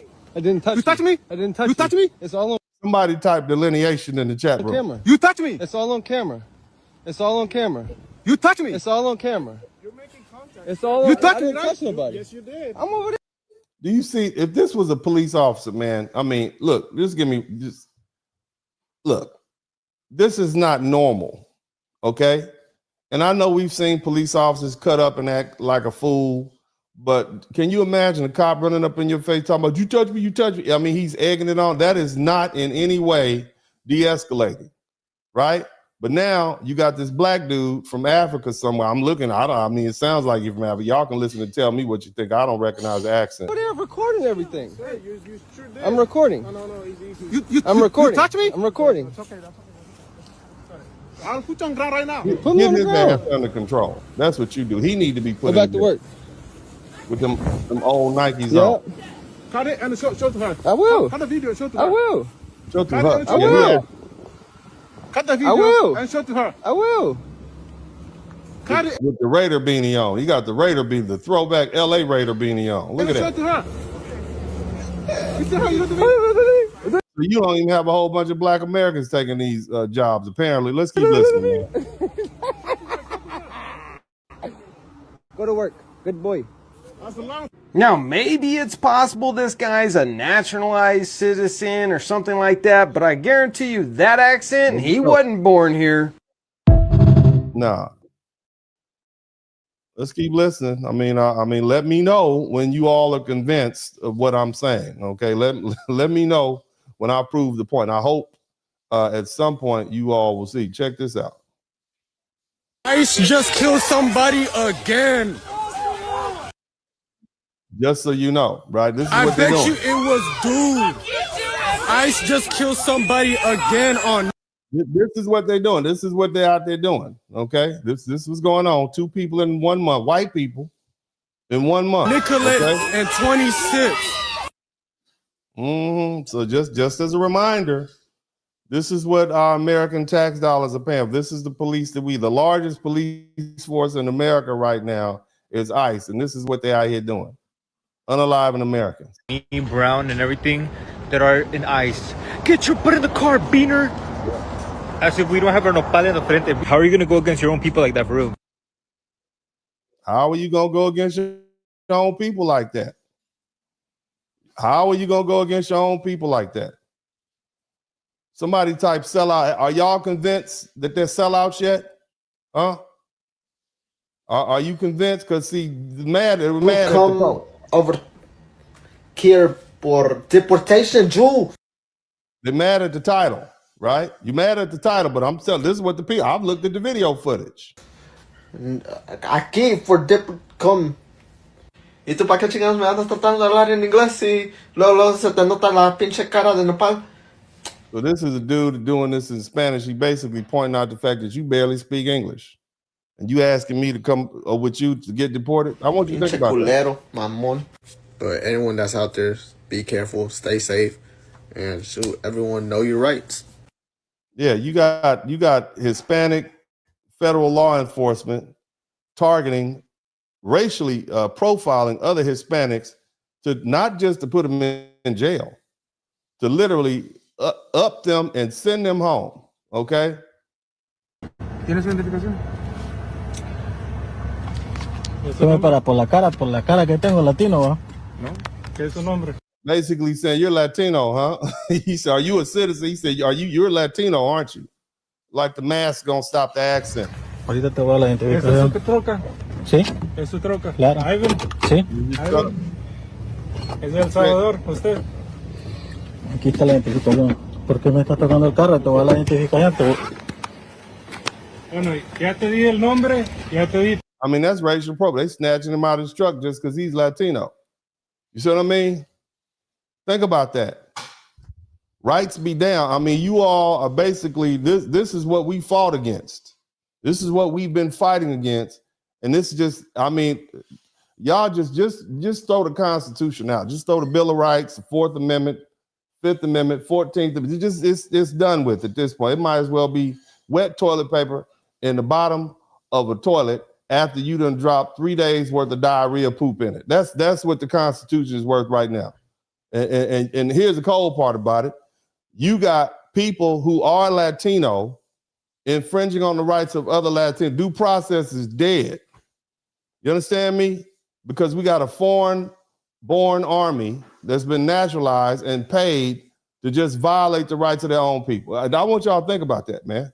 Hit the number 1 button. Aquí está la información, ¿verdad? Okay. Pucha, pero ustedes lo agarran a uno porque somos latinos, man. I wouldn't be surprised if some of these ICE agents get sweated by other ICE agents because of their accents. You understand? As they're just chilling. I'm ICE too. I wonder. Placas. ¿Y cuál es el problema? Si me corriste la placa, ¿sabes? La información ahí, ¿no? Sí, bueno, entonces, ¿por qué me paras? Te pregunté, ¿eres Ivan Bonilla? Dijiste sí. Bueno, suficiente, ahí tienes la información, ¿no? Eres del Salvador, tienes... Ahí está la información. Ahí está la información. Te estoy preguntando. Bueno, yo creo que con suficiente con eso tiene la información.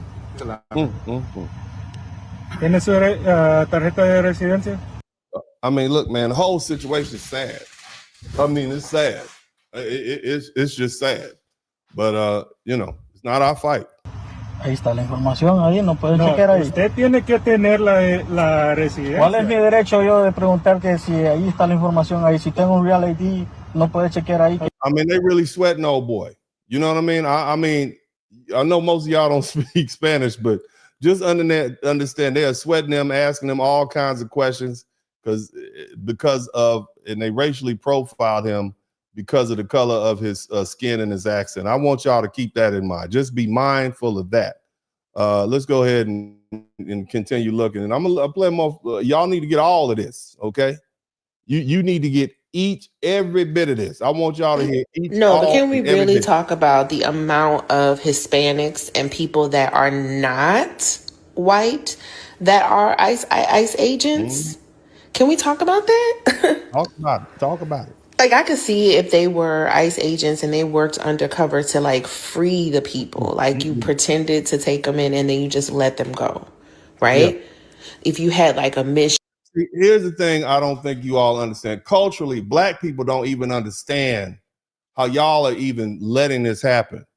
As I said before, it goes against our culture and our and who we are as a people to sit around and let our own Black people, our own Black men and women participate in some crap like this. We don't do that. And see, that's fun. This is the stuff white folk do. We don't do that. We don't participate. It is distasteful. And see, that's the disconnect.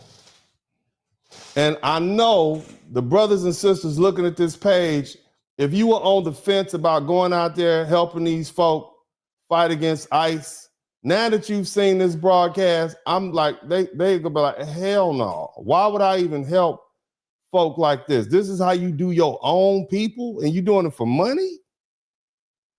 You complain about innocent people being deported and that just being here illegally is not a crime, but you treating your own people like criminals. And you want us to intervene? A lot of Black people like, if I was going to intervene, I'm not touching no parts of this. This is not what we do. This is not who we are. Where there was a truck around the corner that just literally, you were just doing it for the footage that the Dollar Tree dictator and the white supremacy house wants. You know, make it look good, but then I'm releasing them. Right? Can we talk about that? Can we talk about that? Because imagine you're a brown person and you're walking the street and they say, we need to take you in because we're ICE. That's how I feel they talk, because they're not qualified, right? And he's like, Hector, is that you? And the whole time, that's Primo. What the fuck are you doing? Like, I mean, you have to arrest your cousin? That's crazy to me. Like, that's crazy. That's crazy to me. Yeah, am I the only one? No, Surely not. Surely that not. does not even register us. We just not gonna do it. Okay. There's a reason that Black people have a healthy, a healthy understanding of the law, and because we've seen it applied unfairly. And so that's why when you all talk about just comply, but you know, y'all tell us just comply. So y'all just go ahead, keep on just complying. Hit the number one citizen that is a criminal in American jails right now. And the family members of American citizens that are criminals in American jails right now should be pissed off at the Democratic Party. And I'm going to tell you why. He done went a little too political. We got to get back to what we're doing. Y'all hit the number one button and when you hear the videos pop up, hit the number one button. Let me know you can hear it. And also make sure that you have subscribed to the channel. I shouldn't have to ask you, subscribing. Percent Hispanic, you know. La mayoría de los agentes de ICE son. This is him saying, I thought it was 51%. He's saying 60%. He has more updated. Shout out to everybody contributing to the super chat. I'm just getting into this, but and that's why I'm not called. But I'm gonna make sure I call out everybody. This lady is a Spanish reporter from the Spanish state, and she's saying she's responding to the fact that 60% of the ICE agents are actually the people doing these atrocities. You know, shout out to all the white folk who put these Hispanic folk up to do this. Is great cover for you all. You be like, well, look, most of them are Hispanic. That was the slickest move I've ever seen.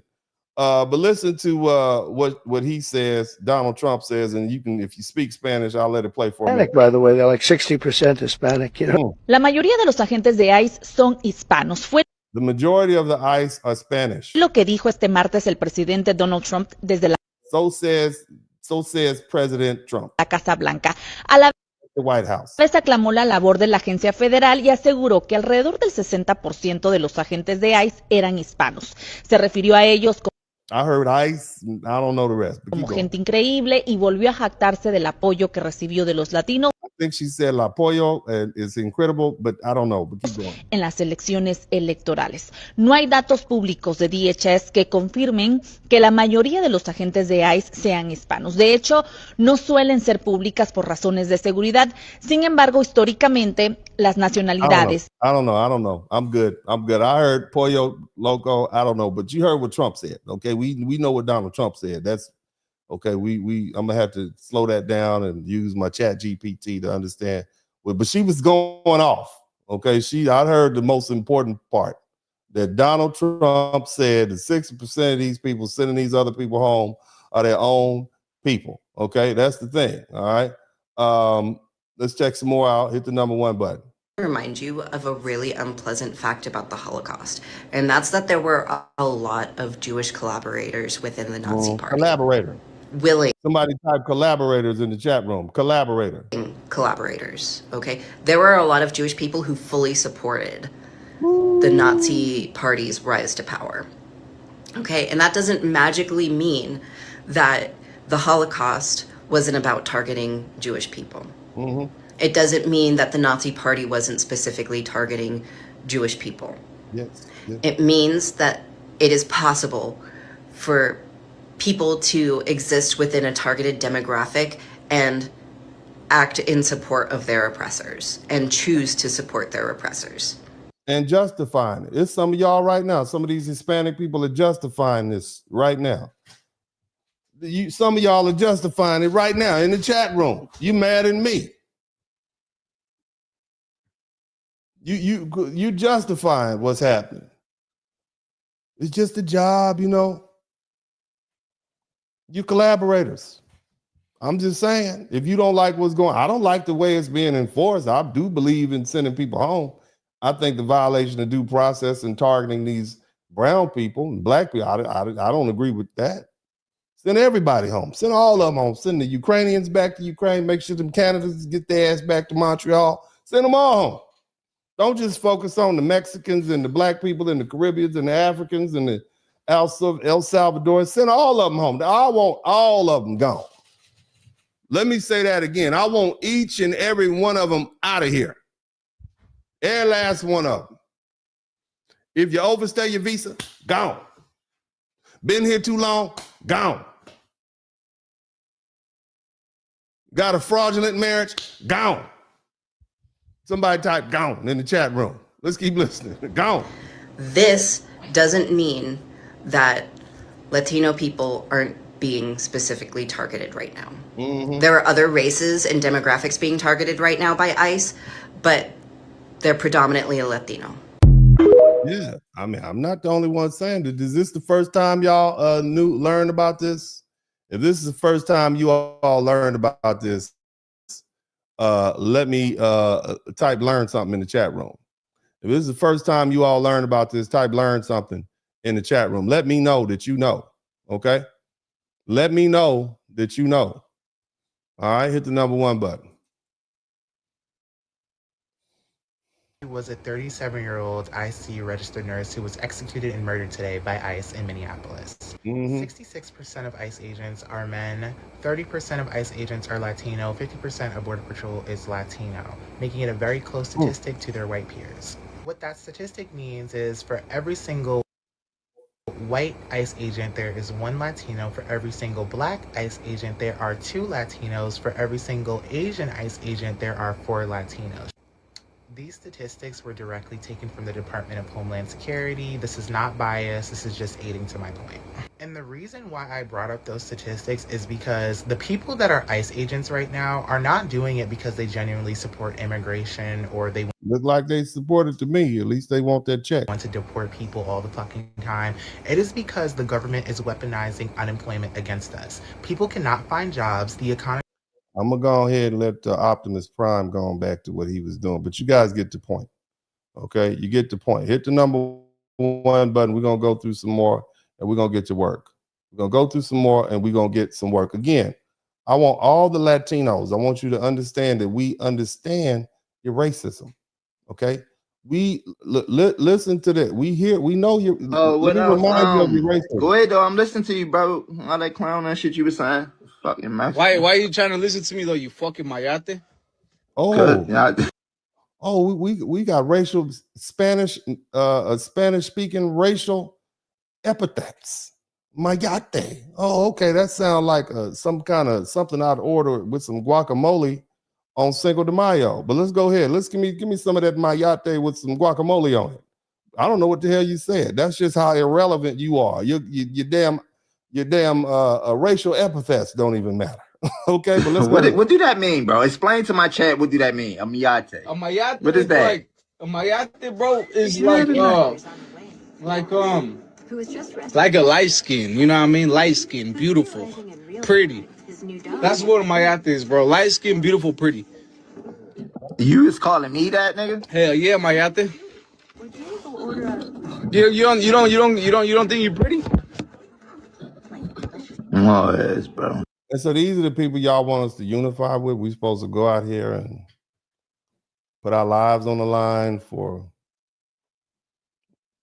this group of people that refers to us as mayates, which is, I'm assuming, equivalent to some racial epithet that I don't really care about because, But I mean, these are the people that you all want us to go out here. Black people, all the black people, come on to the front of the room.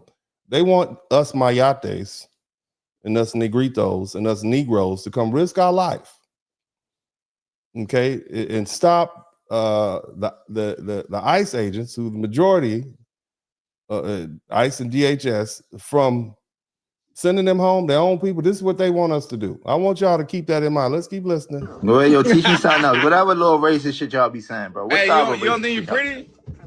What's the other racist shit y'all be saying? That shit just mayate, negro, moño. Fuck yeah. You ever been with a black girl before, bro? Hell no, I don't like to play in the mud.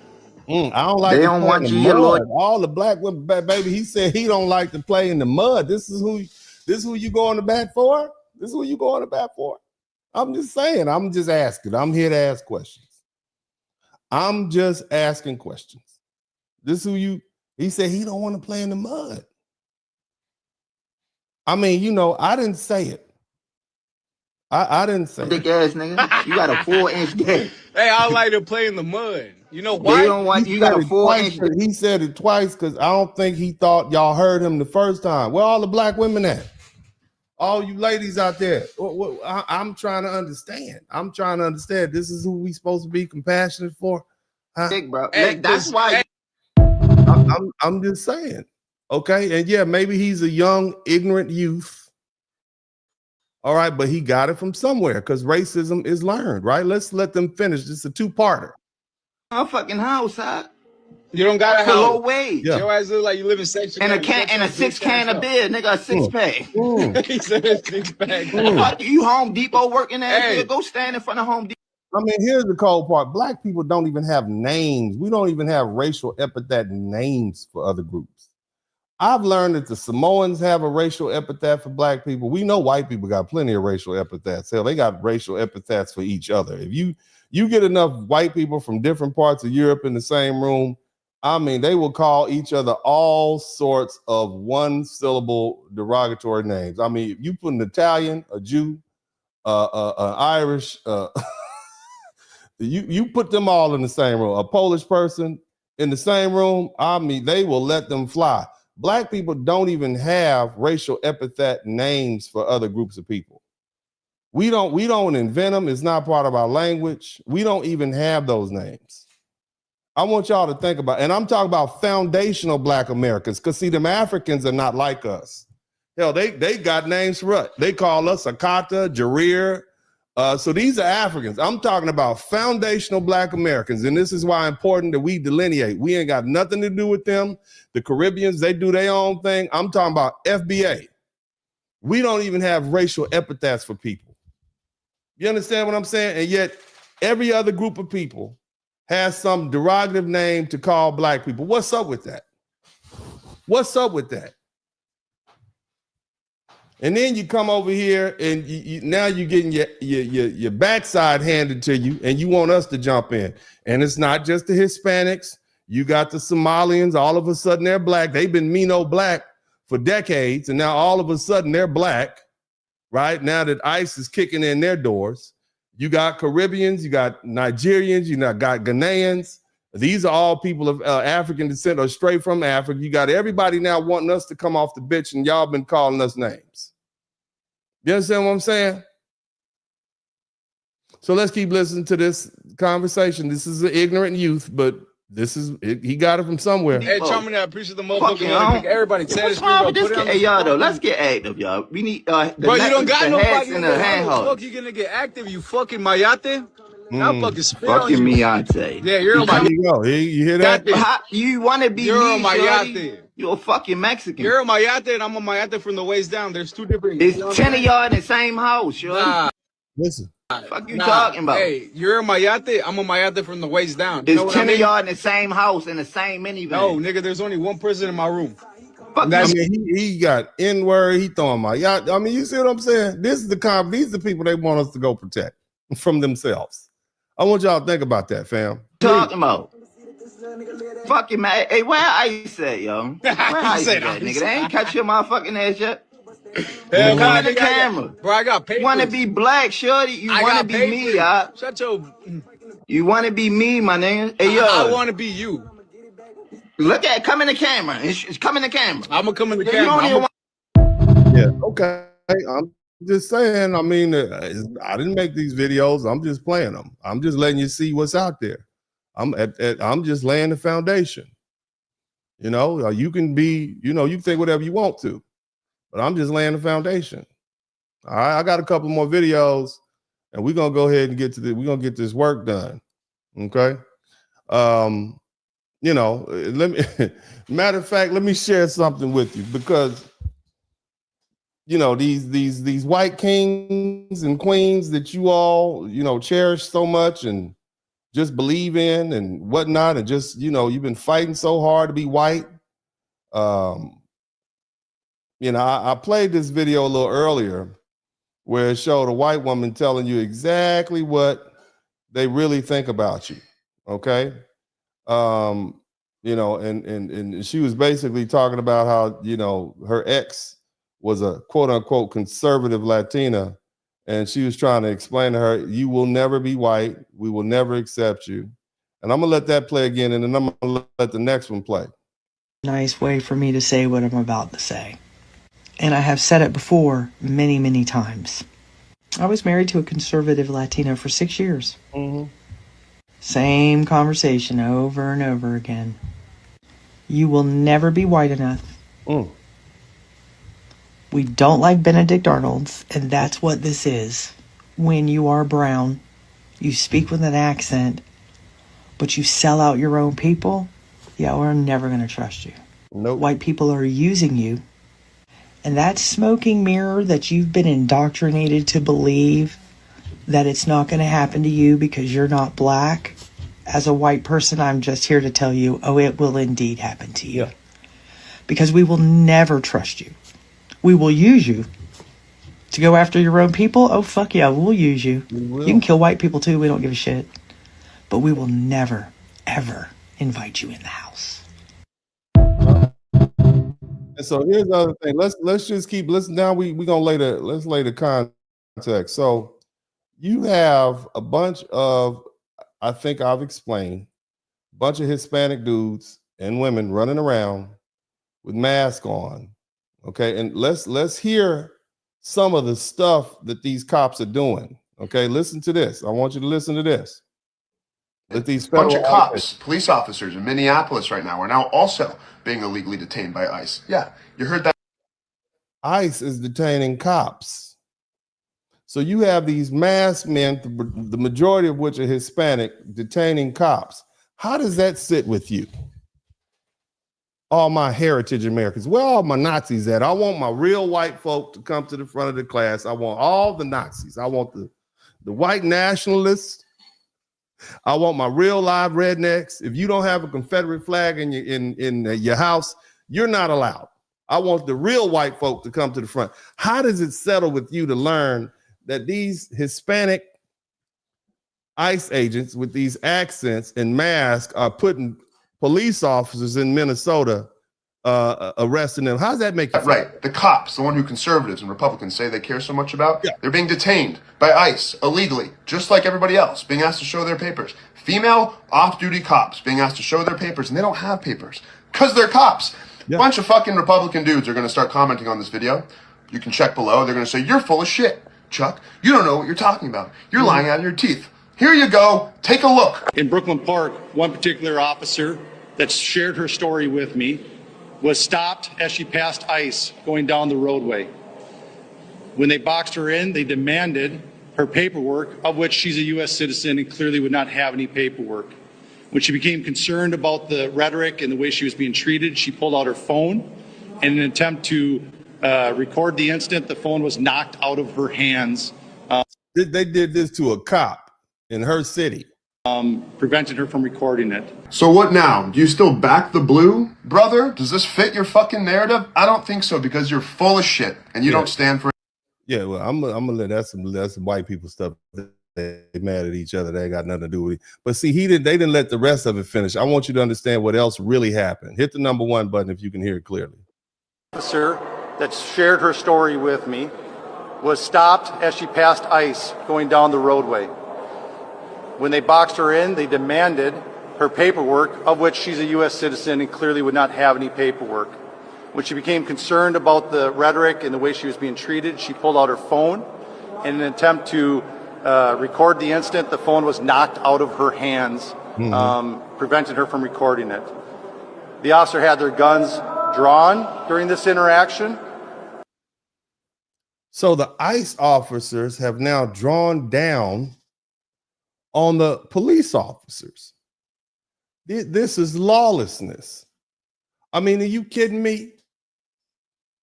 And come to find out 40% of them are Hispanic. And I mean, I want y'all to think about that. How is this going to hit with a certain crowd? What is a certain crowd? Somebody type hillbilly. What is a certain crowd going to think about this? Somebody type Jeb in the chat room.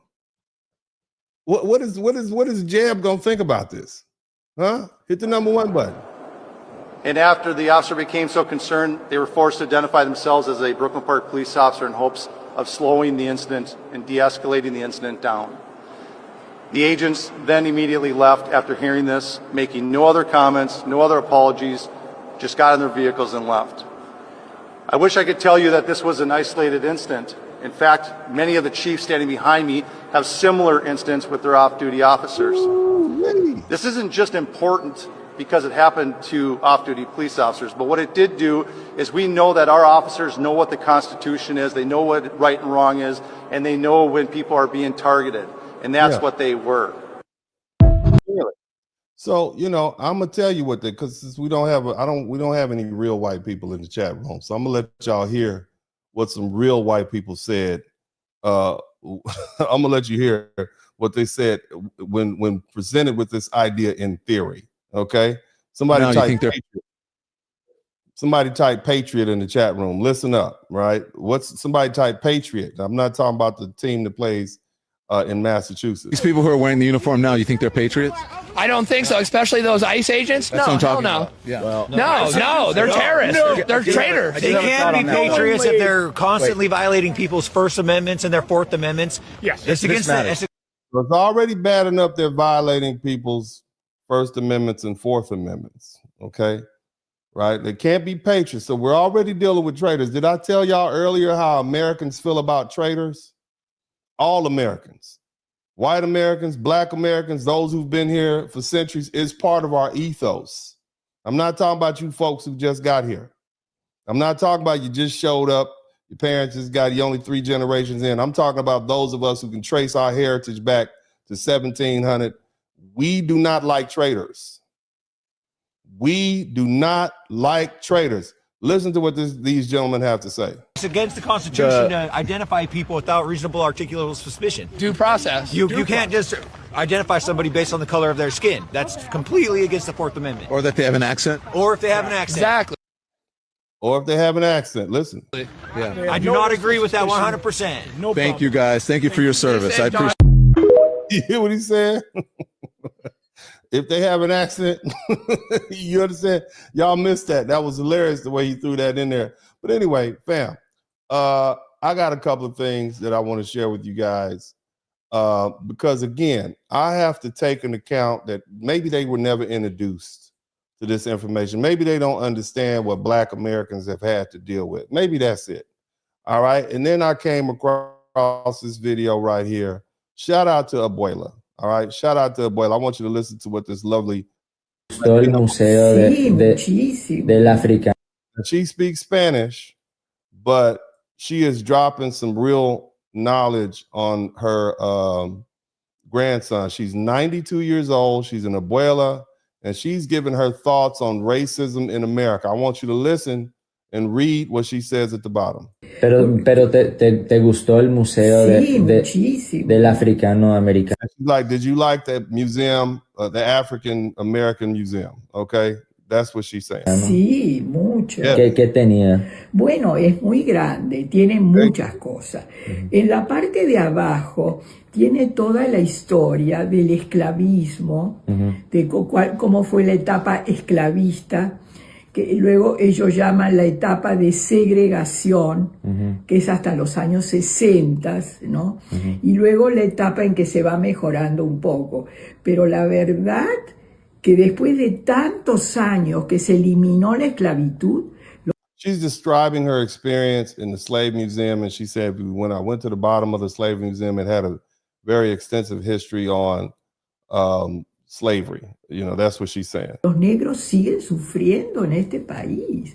Como, and the Black people are still suffering in America. This is what she's telling us. So it's not like folk don't know. It's not like they choose to be racist, because their people know what's really going on. You understand? ¿Te acuerdas la película que vimos?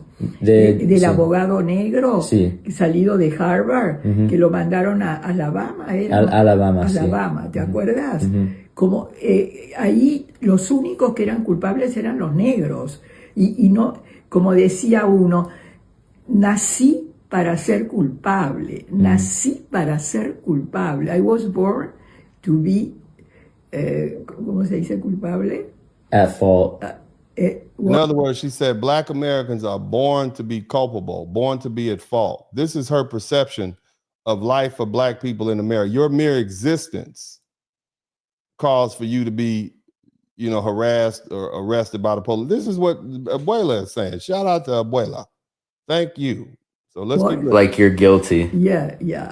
I was born, since I was born, somebody type born guilty in the chat room. It was like that. Yes, it's horrible. Y nunca cambia. No. El problema nunca cambia para los negros. Bueno, hay de todo. Hay gente blanca que es buena, ¿no? Pero, for instance, all the people who work there at that museum. You see, you just flipped into the Spanish. Don't do that. You go back to Spanish. You go back to, don't you be flipping from English to Spanish, Abuela.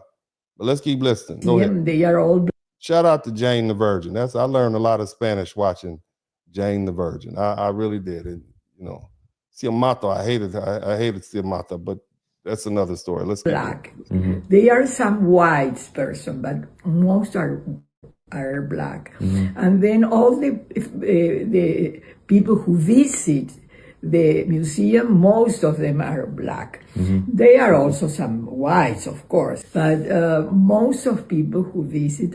They are also so wise. You hear what she said? Most of the Black people in the museum are wise, and the people who visit the museum are wise because we know our history, and we are a group of people who are very in tune. The problem that most of you all have is that you run across the Black people who are the lowest and most impoverished. Because when you get to this country, you end up living in the ghettos with them. And so that's your perception of black people. We don't really associate with them, but you do.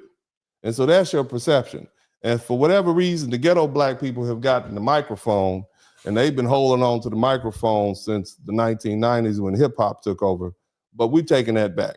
All right. But anyway, let's keep listening. Are black. Yeah. And so, mira, tienen en la parte de abajo estas etapas de lo que pasó con los negros desde los años 1400. We went all the way back to the 1500s, 1400s. Porque lo de la esclavitud empezó como una cosa ya más desde el año 1500. Entonces, hasta el año 1870 con Lincoln. Yeah.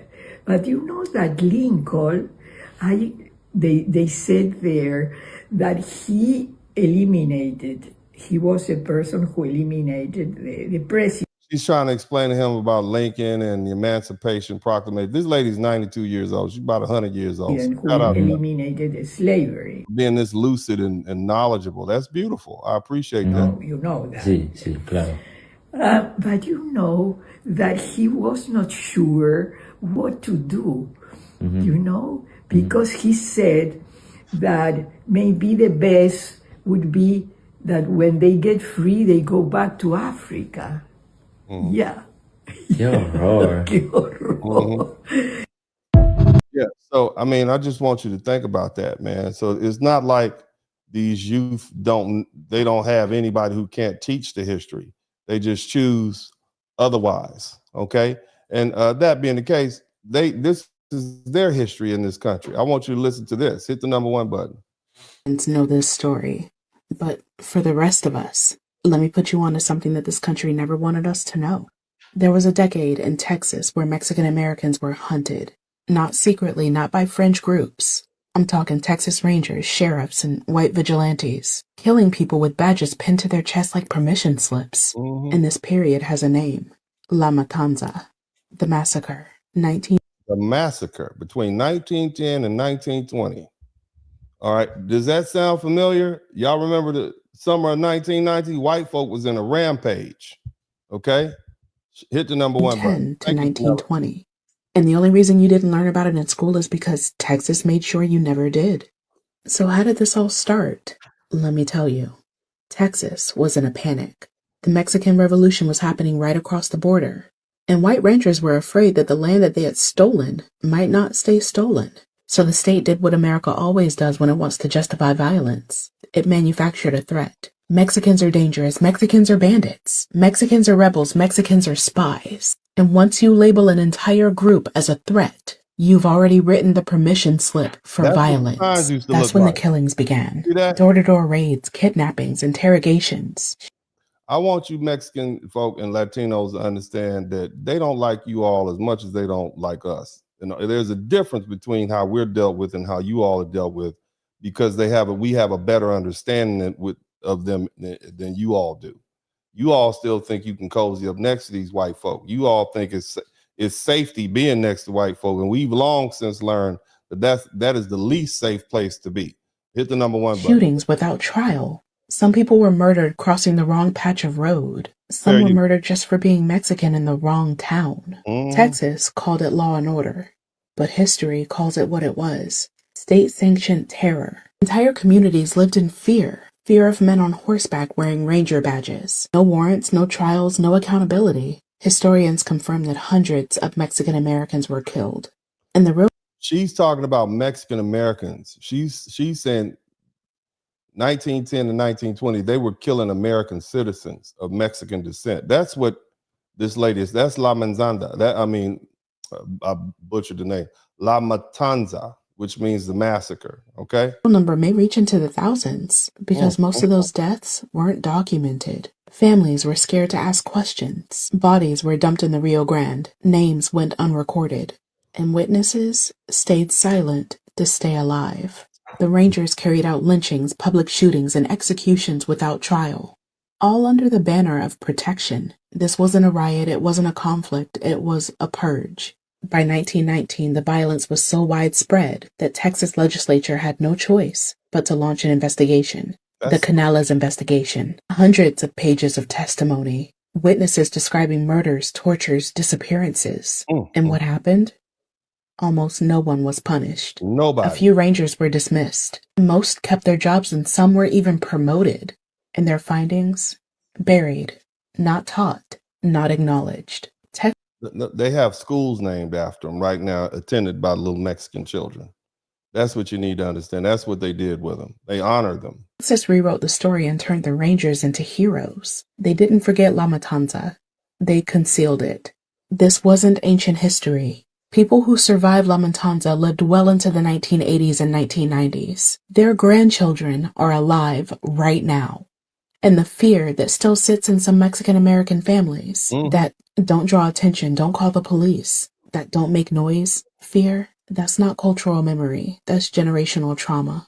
Meanwhile, the same Texas Rangers who carried out the killings, some of their names are still on state buildings, still in museums, still glamorized on TV. Texas preserved their mythology and erased the people they terrorized. La Matanza wasn't a footnote, it was an ethnic cleansing.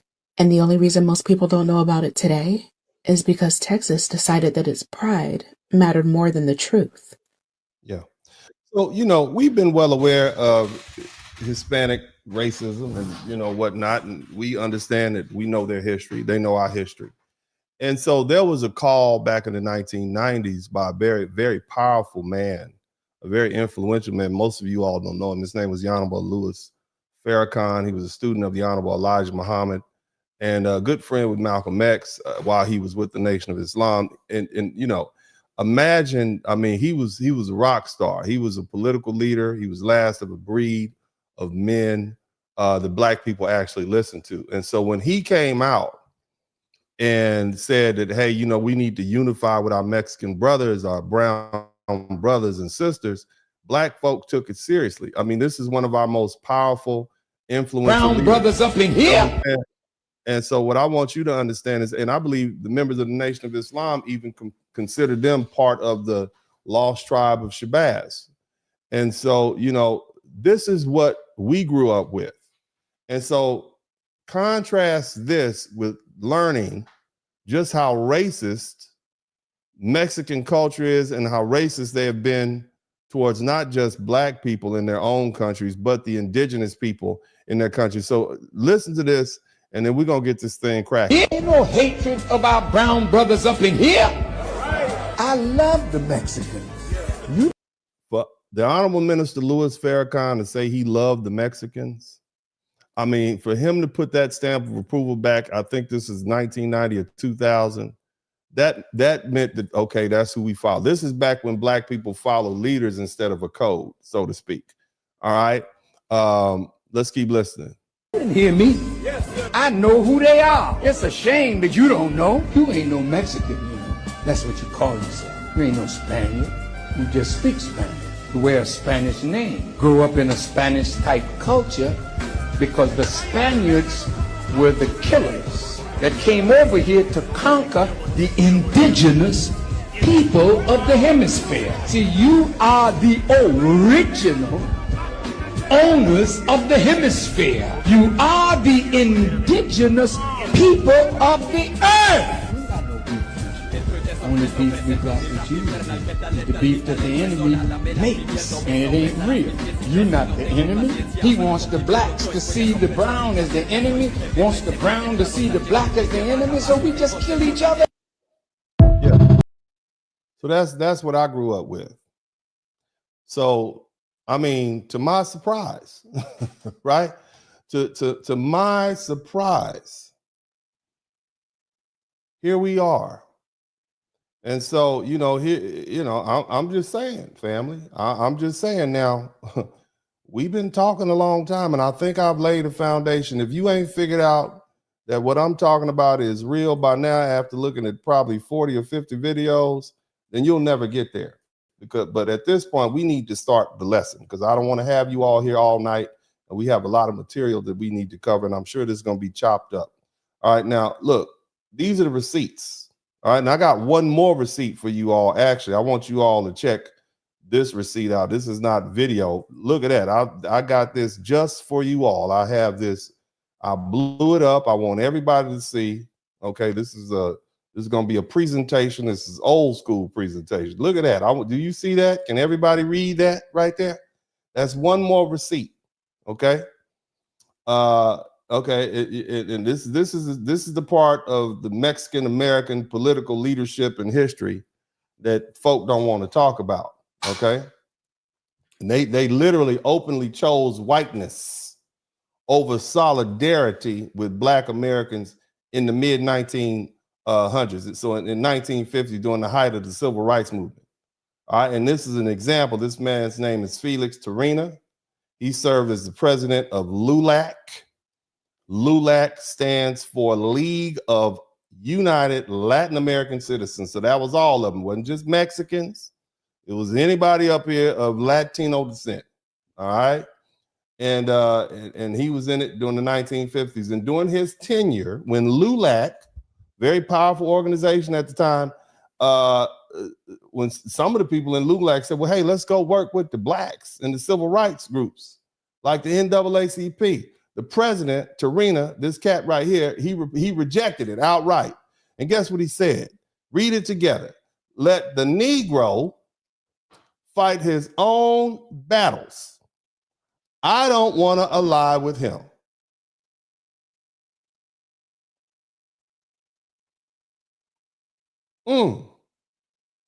So at this crucial time in American history, Mexican American leaders, one of the most powerful Mexican leaders, chose to distance himself from Black freedom fighters rather than build cross-racial coalitions. And at the same time, the Mexican leaders were distancing themselves. Our leaders were openly noticing what was going on with them. And so during the 1950s and 1960s, you had people in the NAACP, people who were part of the Black News Press and civil rights organization. They repeatedly pointed out that Mexican American advocacy groups were not fighting the same battle. You see, while Black Americans were demanding equal rights under the Constitution, like voting rights and an end to segregation, Mexican American or people in LULAC, they were focused on trying to get reclassified as white. You understand what I'm saying? They were literally trying to have their group classified as white. They were looking for assimilation, and they were looking for social proximity to whiteness. There's a Black newspaper called the Chicago Defender, and there was another one called the Pittsburgh Courier. They ran the commentary noting that Mexican American organizations, they wanted to be included. They wanted to be, instead of being in solidarity with Black people, they want to be included with white people. You see what I'm saying? And look, and this is why, the idea that we could be unified, the message was clear to Black Americans, right? While we're fighting to dismantle this racial caste system, you had Mexican American leadership who were trying to move up and get within it. They wanted to be white. And so that historical divergence, it explains why the distrust formed very early and why these appeals for Black and brown unity failed. And the record shows that at a crucial moment in American civil rights history, the Latinos rejected cooperation with Black America. And they ran after whiteness, and they've been running after it for the past 75 years, still chasing it, and still hadn't caught up with it. Now, at the same time, I want you to contrast what was going on with them with what was going on with our Black leaders. You understand? And how they lived and how they died. Brother Malcolm X was assassinated on February 21st, 1965, inside the Audubon Ballroom in New York City. Shot repeatedly. They opened his chest up with a shotgun at close range in front of his wife and children on a podium. He was speaking publicly on behalf of Black people and advocating for Black self-determination. He was struck by multiple gunmen firing dozens of shots. hit his body. He died right there. Then Brother Martin Luther King. Keep in mind, at the same time these people are trying to be white, this is what our leaders are doing. That's what their powerful leaders were doing. This is what our leaders were doing. Brother Dr. Martin Luther King, unalived, April 4th, 1968, Memphis, Tennessee, shot with a rifle while standing on the balcony at the Lorraine Motel. Bullet entered through his jaw, severed his spinal cord. You understand? He was trying to organize against racial injustice and economic exploitation. That's what our leaders were doing. Medgar Evers, gunned down on June 12, 1963 in Jackson, Mississippi, shot in the back with a high-powered rifle in his own driveway. As he stepped out of his car, all he was doing was registering black people to vote, challenging white supremacy and bigotry and racism. See, our black leaders pay for advocacy with their lives. You understand? While they were over there saying, oh no, we don't want to join with the Mayates, with the Negroes, this is what our people were doing. And here's the cold part about it. Malcolm, Martin, and Megan wasn't just it. In 1969, Fred Hampton was only 21 years old. He was the chairman of the Illinois Black Panther Party for self-defense. The man was shot and killed in his bed by the Chicago police. The sun hadn't even come up. He was sitting next to his woman, laying next to his woman. The Cook County State's Attorney had hooked up with the Chicago police, the FBI, and it was part of this COINTELPRO. They drugged him the night before, likely by an informant. And as he was asleep, the police came in and they dropped 100 rounds in him, in his apartment. You understand me? He was hit multiple times at point blank range. The man died in his sleep, never even knew what happened.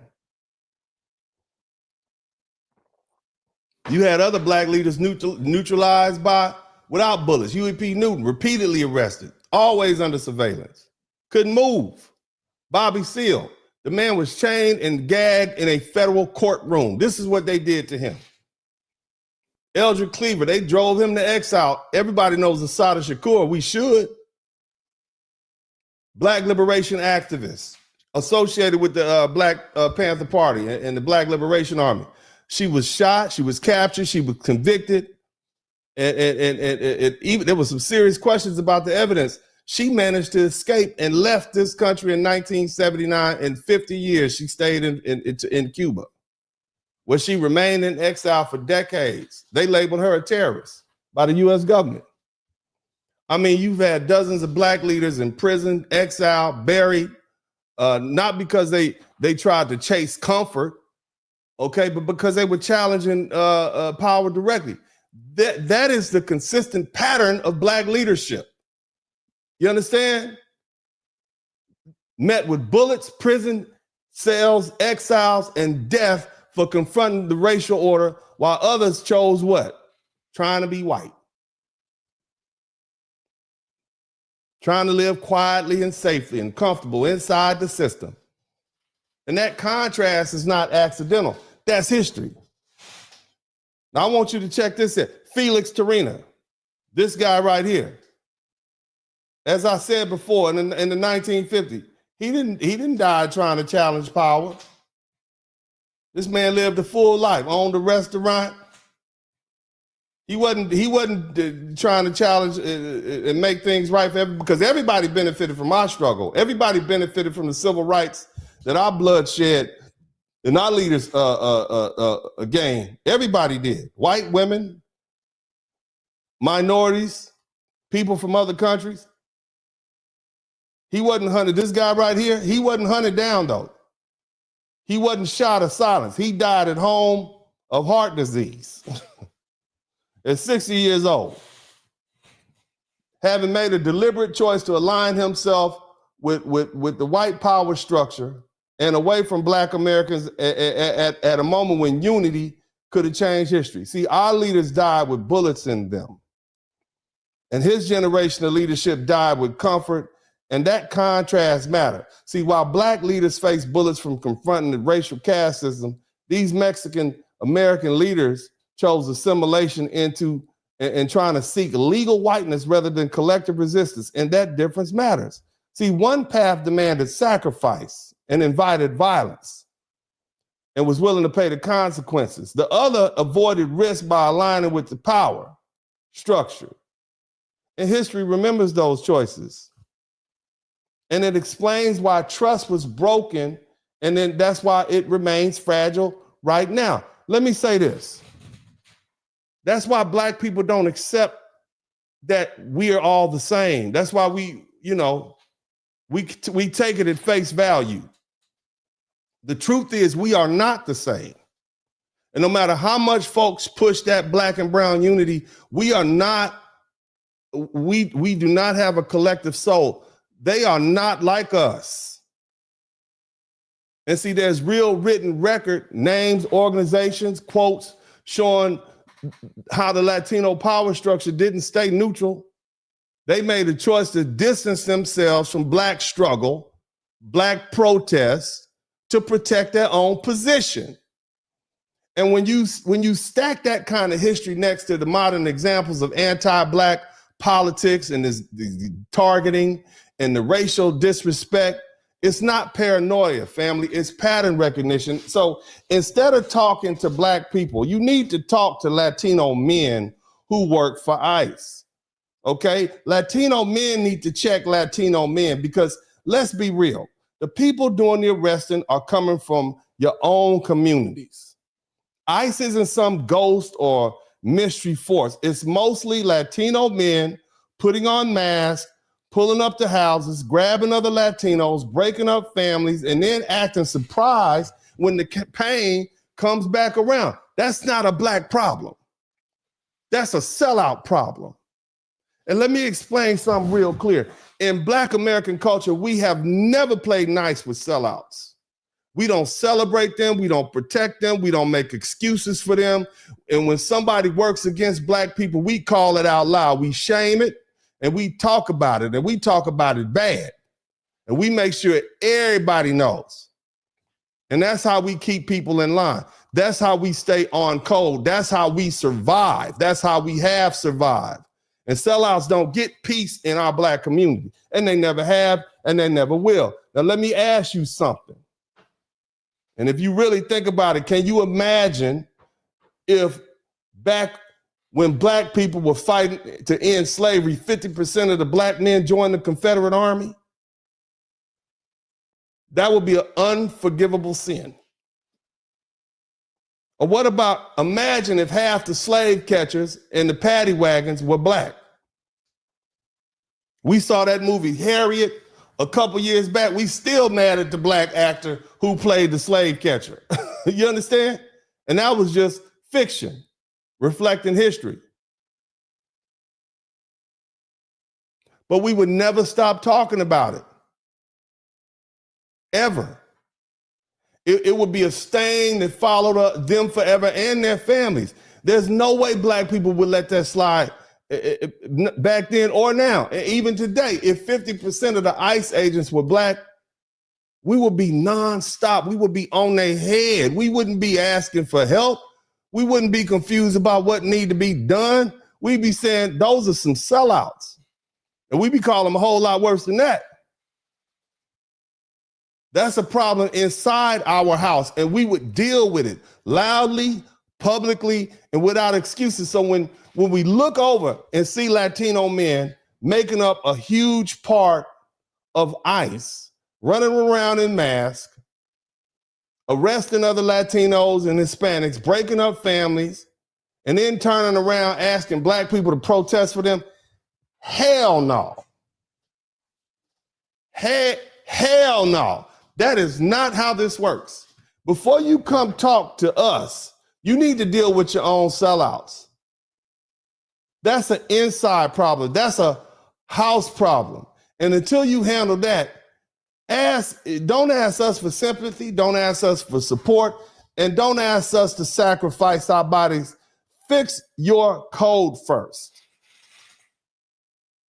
Now, here's the real problem.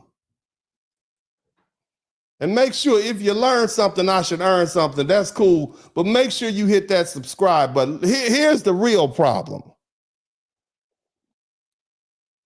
Nobody wants to say it out loud. See, I've watched y'all. We study you all. We study everybody. That's how we still here. See, you Latinos are stuck trying to be white. And I'm going to be honest, that fight is a losing fight. No matter how hard you try, white America does not see you as white. It never has, and it never will. There is no white card available for you. There is no invite to the club. Most of the time, they don't even like you unless they need something from you or you're coming with a warrant. And that's the truth. And what makes this worse is that inside the Latino communities, they have their own version of white folk. They got their own white people. And see, this didn't start in the United States. It started hundreds of years ago during the Spanish rule in Latin America. Back then, people were ranked by race. The Spaniards were put at the top, and the indigenous people and the Africans were put at the bottom, and everybody else was judged by how close they were to Europe. And that system taught people one thing over the other. The closer you are to white, the better you are. And that idea never went away. It became normal. And that's why you have, quote unquote, white Latinos today, lighter skinned people with more European roots who had land and money and power, and they had it for generations. In countries like Argentina and Uruguay, leaders actually encourage Europeans to move to move there to their countries to make the country whiter. I mean, they literally imported white folk. After all you've been through with conquest and colonialization and all that, you brought folk in. And in the Caribbean, lighter skinned families ran the government and businesses. Across Latin America, lighter skin still means a better job and better treatment and better chances of life. And this is called colorism. You think we got colorism bad here? It's real bad there.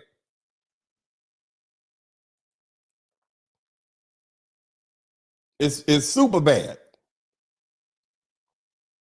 And to the American system, it doesn't matter. You understand? Or let me say it like this. Y'all come up here from Mexico. They come here from the Dominican Republic. They come here from all them places where they have that colorism. It works just like racism.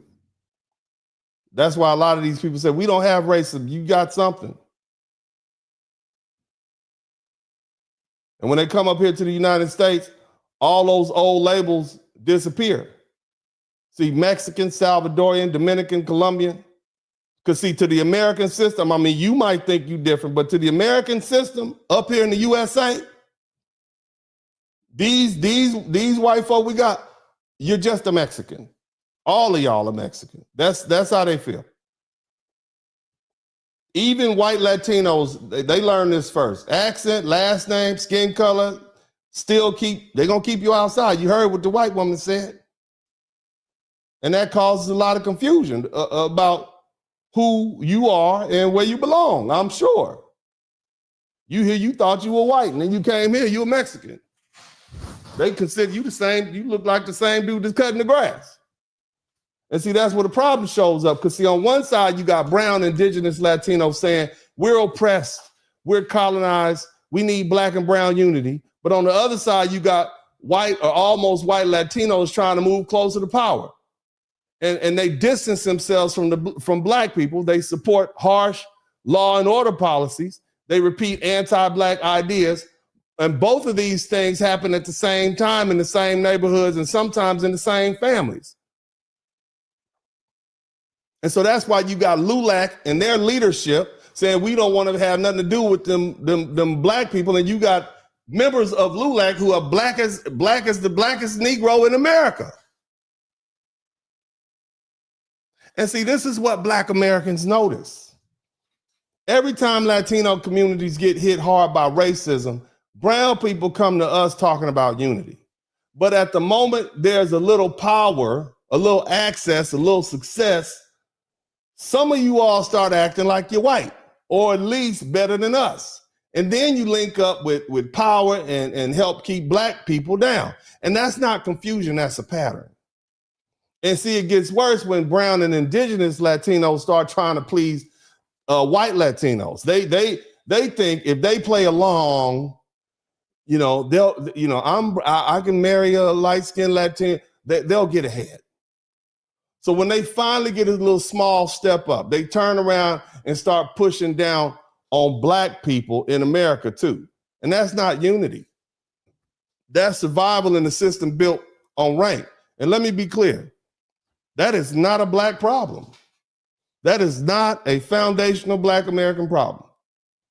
This is an internal problem inside the Latino communities about race, identity, and power. Black Americans already went through this fight. We've already learned we are one people. We don't break ourselves apart hoping one of us can be white or whiteness will save us. We know better. So when you come asking for unity and support or sacrifice, understand why we stop and think, hold on, you can't ask for solidarity while you still chasing whiteness. You can't ask for unity while ranking people by skin color. You can't ask black people to risk ourselves while you refusing to deal with your own internal racism and your own sellouts. Fix that problem first. Figure out who you are, and then figure out where you stand. And then, only then, after we have observed you doing that for some time, can we have a real conversation about any sort of unity. But at this point, the answer is hell no. We're resting. And let me tell you something. let me tell you something. I've seen it with my own eyes. Don't tell me I don't know what I'm talking about. I've seen it up close and personal. See, a lot of people think the black men go to Latin America just to play around and hop on planes and mess with the women and then fly back home. That's not what this is. We are foundational black Americans. When we go somewhere, we don't just visit, we immerse. My Spanish is not great, but I learned a lot more between 2012 and 2020 than I did in my formal education. I spent years, I dated, I lived amongst the people, I moved inside the culture. We don't just touch down and disappear. We learn the people. We learn the food. We eat the mango. We eat the pastelitas. I forget what they call. We eat off the little food trucks on the side. We try to figure out the customs, how everyday life actually works. But guess what? We're not there to change the politics. If you guys were trying to get reparations in, I don't know, pick El Salvador, we wouldn't say, oh no, don't give them reparations. We don't get in your politics. We're not here to run your governments. We're not here there to tell anybody how to live. We come and we're very respectful and we move right, we support what we can, and we move on. And that's why people usually don't have problems with black American men coming anywhere. We quiet. We're not the colonizers. We damn sure ain't the conquerors. We know how to be guests. And because we are actually living there and not just passing through, we see what's really going on. We see how indigenous people are treated. We see how dark-skinned Latinas and Latinos are treated. And everywhere we go, it's the same setup. Lighter skin on the top, dark skin on the bottom. And whoever passes for white running things. Black men who travel will tell you straight, hey, you know, we're not chasing some fake beauty pageant image. We're drawing the real women. Most brothers want to go down there and get them one of them big wide booty brown skinned Latina chicks. That's what they want. Somebody type wide booty in the chat room, big wide booty. Wide booty and brown. That's what they want.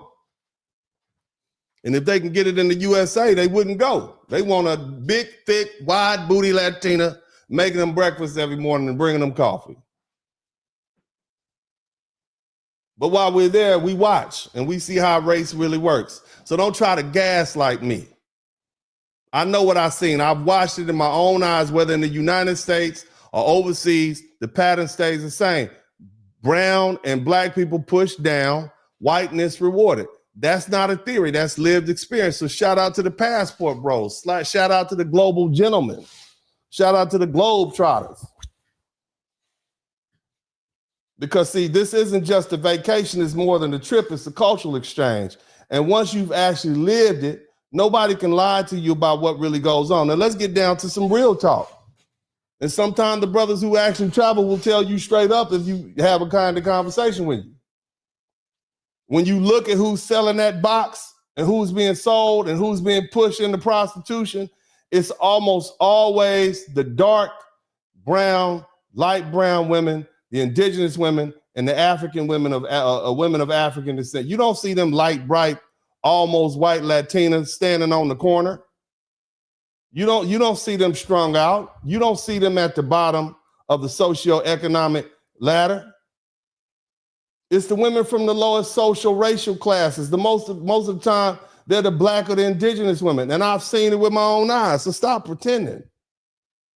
You got brown women out there on the streets being treated like they don't matter, like they're disposable, like they're less than. And this didn't start with tourists. I see just as many white Latinos involved in that life as I do the gringos and the foreigners. That's an industry that didn't come out of nowhere. It started inside your culture. And now men from all over the world show up and take part. But let's be honest about where it began. And see, here's the part that really tells the truth. While black and brown women are being used and exploited, you open the magazine, right? Or you turn on the TV and you look at the novellas, and they act like those women don't even exist in those countries. The faces you see are always lighter, always closer to white. But everybody knows the truth. Everybody knows Latino families got that one black abuela somewhere in the family that one of their grandfathers then got pregnant. That one, La Negrita, okay? That never get talked about. She's at one of the oldest aunties' houses somewhere sitting on the mantle. You see, who is that black lady? Oh, that's abuela. And we need to keep it real about that. So don't tell me this is about morals. Don't tell me this is about respect. When bodies being used are black and brown, suddenly nobody wants to talk about it. And that tells you everything you need to know about how race and class work in those countries. Now, let me tell you something about real, about being an American. Somebody type American first in the chat room, because that's what we do over here. We love our military. We appreciate what the men and women of the armed services do. Shout out to the Marine Corps. Shout out to the United States Navy. Shout out to the Army.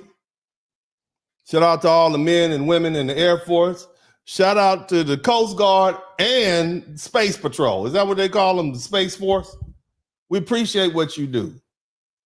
We wouldn't be who we are if we tolerated treacherousness and traitors. And that goes for Black Americans and white Americans. And that being the case, look, let me explain something to you, because some of you all get caught up in the race. You just think you can pick and choose sides. Oh, we'll just team up with the white folk. You're still not an American. See, Black Americans and white Americans have an understanding that runs deeper than politics and race. Okay? Little is known, we're more alike than people want to admit. Let's run it down. We speak the same language. Most of us are Christian. The vast majority of us are Christian. We eat the same food. We grow up on the same sports: football, basketball, baseball, hockey. Y'all play soccer. Soccer is not our thing. Most Americans couldn't tell you how a soccer game is scored, who the biggest player is. That's just something that we don't deal with. That's not our culture. But see, here is our culture, black or white. An American will show up at the barbecue. He'll grab a beer or a soda, depending on your region of the country, a pop, and he'll sit down, he'll watch the game. He'll argue with you about who the greatest player is of all time. And we can all agree. If I say Kobe, Jordan, they all know what I'm talking about. Wilt Chamberlain, depending on your generation. Kareem, Magic. It just depends on your era. Bird. They already know what I'm talking about. For some crowds, we're going to talk about firearms. If we talk about politics, we're going to do it. And even if we're opposed, we still understand where the other person is coming from. And that's an American. That's just part of it. But see, that understanding did not come easy. Black America and white America have fought. We have unalived each other. We have clashed. We have argued. We've had real problems. But see, those problems were being worked out inside the house, slowly and painfully. The mistake we made was that in the 1960s, when the country was in the middle of sorting out its own problem, which wasn't perfect, but it was moving in the right direction. In 1965, the Hart-Celler Immigration Act changed the country too fast. We let millions of people came in who were not part of the black and white American story, people who didn't know our history, who didn't worship the way we worship, who didn't speak our language, who didn't eat our food, who didn't do what we do, and didn't know our scars. They didn't understand our boundaries. Somebody typed boundaries in the chat room. They didn't understand our culture. And overnight, issues that were already complicated became even harder to deal with. We had Africans and Caribbeans coming over here. We had set aside set for black folk. And guess what? They end up, foundational black Americans had to take a back street to Africans and Caribbeans taking our spots. Asians complicated, more Latinos. Before that, it was less than 1% Asian in the country. The Latinos were like 2 or 3%. That's why y'all wasn't at the civil rights, why y'all wasn't here. It was just a black and white country. It's 9% black. And the vast majority, I think 87% white. We had our part of town, they had their part of town. And see, here's the uncomfortable truth. Black and white Americans know how to deal with each other. We know where the lines are. We know when we've crossed them. We know how to pull back. Over time, we've learned that peace comes from respecting space, respecting boundaries, and staying on code. America doesn't like chaos. America doesn't like betrayal. And America does not like people who sell out their own people. That's true for black Americans, and that's true for white Americans.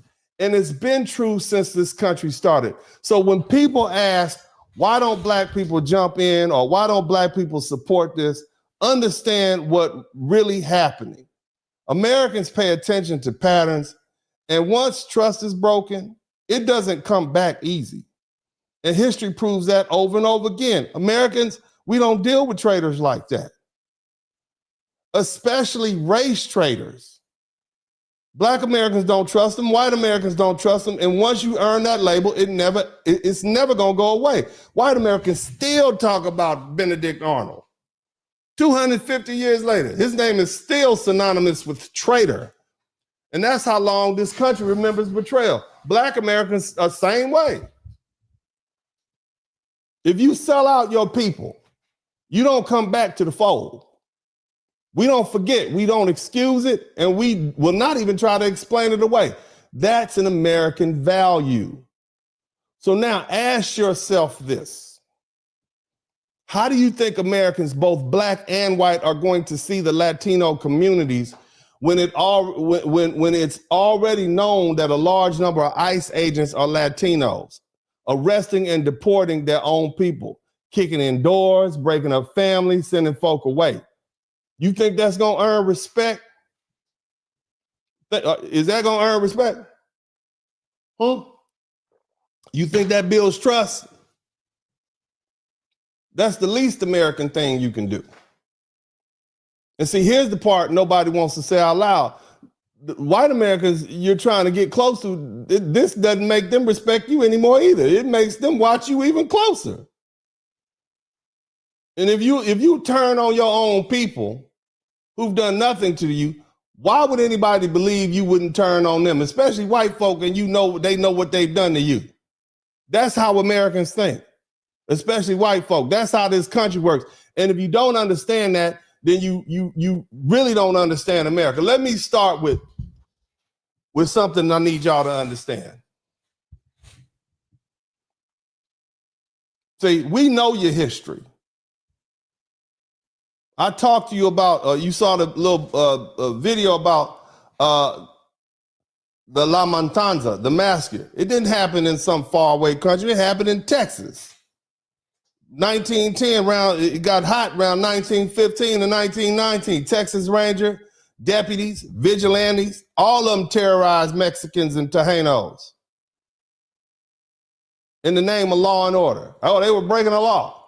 Same thing the ICE agents are saying about these Latino immigrants. You're breaking the law. Thousands of people were killed or disappeared. You understand me? It wasn't just a few bad apples. It was a system of statewide violence.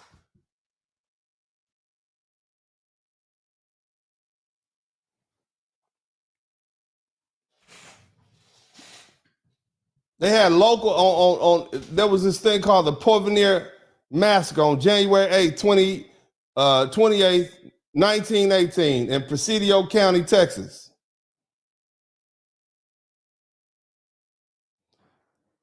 The U.S. Army and local ranchers, they took 15 unarmed Mexican men and little boys and they executed them. That's what they did. Nobody was prosecuted. Nothing happened. They were just erased. This is 1918. There was no backlash. There was nothing. You understand? Now jump forward. The same disposable logic showed up again during the Great Depression.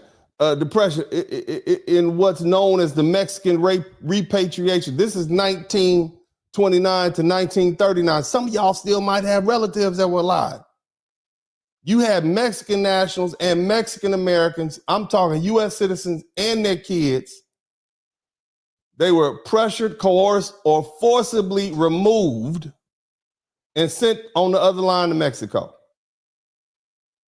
They say hundreds of thousands of Mexicans were sent back between 1929 and 1939. You understand me? This is what they think about you. It didn't matter how long they were in the country. It didn't matter if they had the papers or not. They call it Operation Wetback. Think about that. This is how they do you all. This is how they do you. Now, I want to address something else. Somebody type "you're next" in the chat room. They keep telling us we're next. You notice that? We're next. You're not, we're next. It's to the point it's annoying. You're next.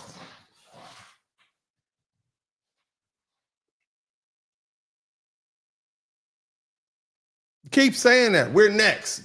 No, you're next. You're next again. That's what's going to happen. Let me explain what I mean. See, you keep thinking this is some new chapter where you're about to be targeted for the first time, okay?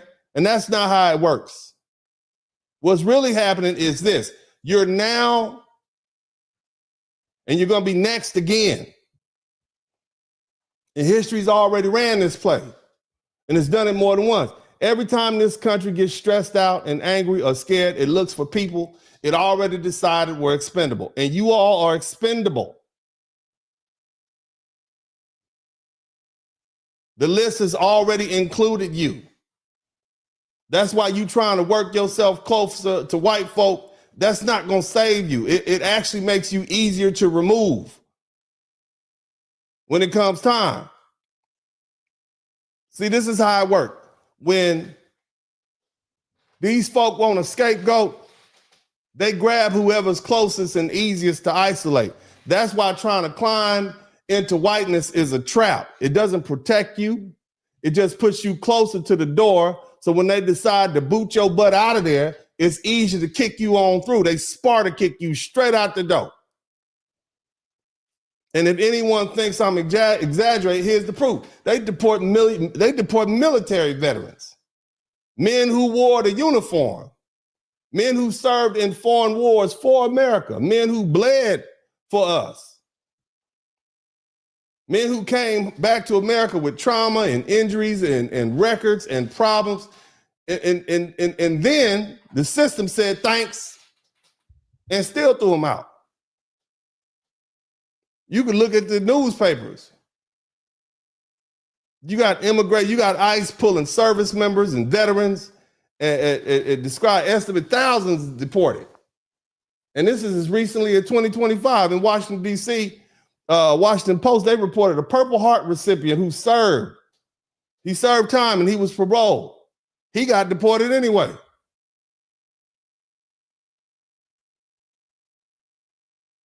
So let me say it the way you all check this out. Look, if they're willing to deport a veteran, they already know sacrifice for this country. What do you think they're going to do with an ICE agent after his work visa expires?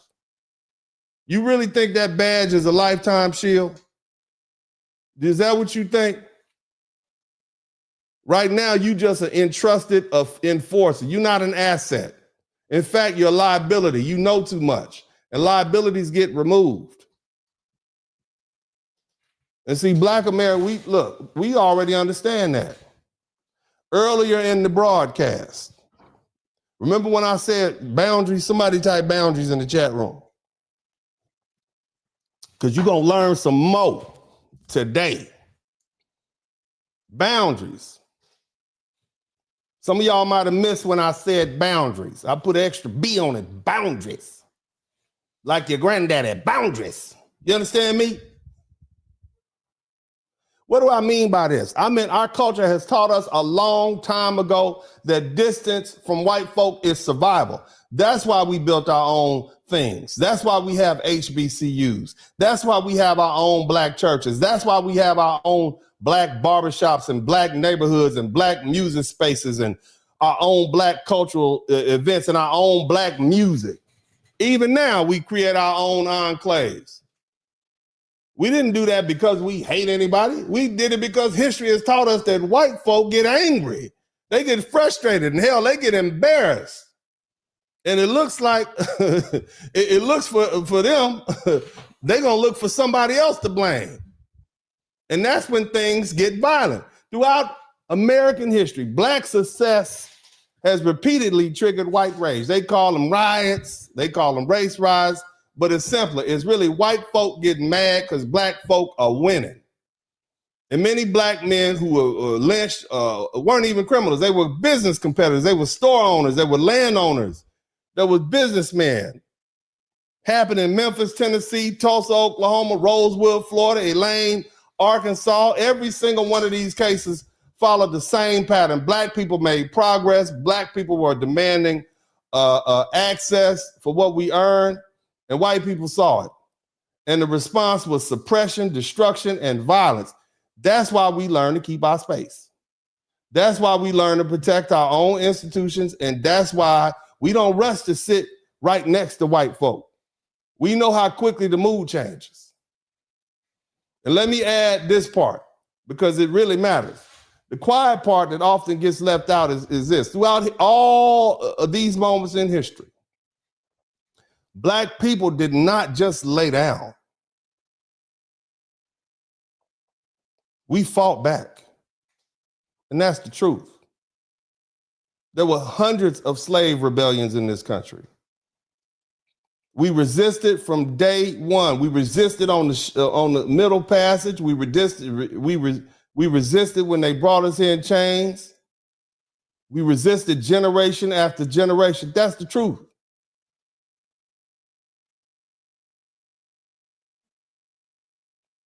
But here's the other thing. When America went to war, we were there too. Every single war, Revolutionary War, War of 1812, Civil War, World War I, World War II, Korea, Vietnam, Iraq I, Iraq II. Did you know that black people are overrepresented in the military right now? Do you know that 20% of the United States military is black? This is how dedicated we've been to this country. We fought and we still fight. And see, that's the part of being American. We're not a passive people. I think anybody in the chat room will agree that black Americans are not a passive people. You understand that? And we never been, and we never will be. See, let me explain something to you. What's not going to happen is black men and black women lining up to join ICE and sell out our own people or anybody's people. That's not our culture. And FBAs do not have, we don't harbor a sellout culture. We don't reward it, and we don't excuse it, we don't protect it. And that's why we have tension, you see, not just with Latinos, but even with Africans and Caribbeans who come here with this mindset that selloutery. Okay? See, many of y'all's countries selling out is normal. Selling out and fleeing. Somebody type flee in the chat room. That's what you do. We know what you do. I'm not talking to the Caribbeans and the Latinos in their country, because y'all are different. We talking about the ones that came over here. They fled. See, it's a different mindset. The ones that stayed and the one that fled. They're different.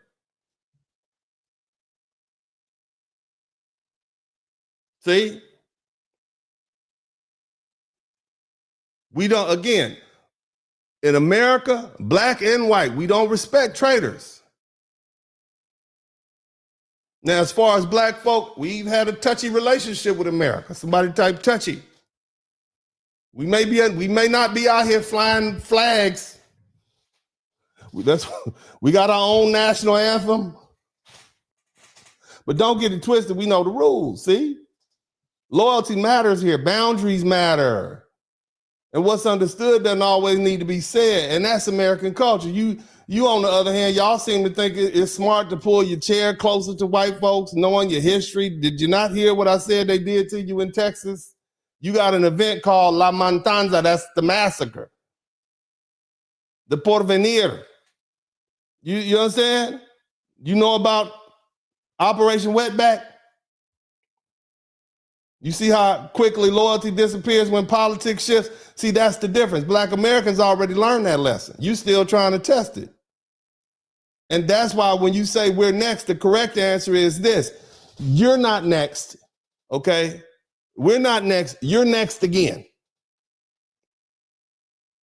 Now,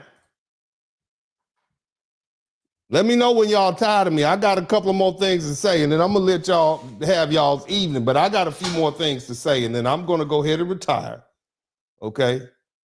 I'm getting ready for the Patti LaBelle concert. Uncle D will be attending the Patti LaBelle concert with Shaka Khan, and I got to go shine my alligator shoes and get ready for that. I just want y'all to know I will be attending the Patti LaBelle concert, and I'm going to be having a good time. Understand me?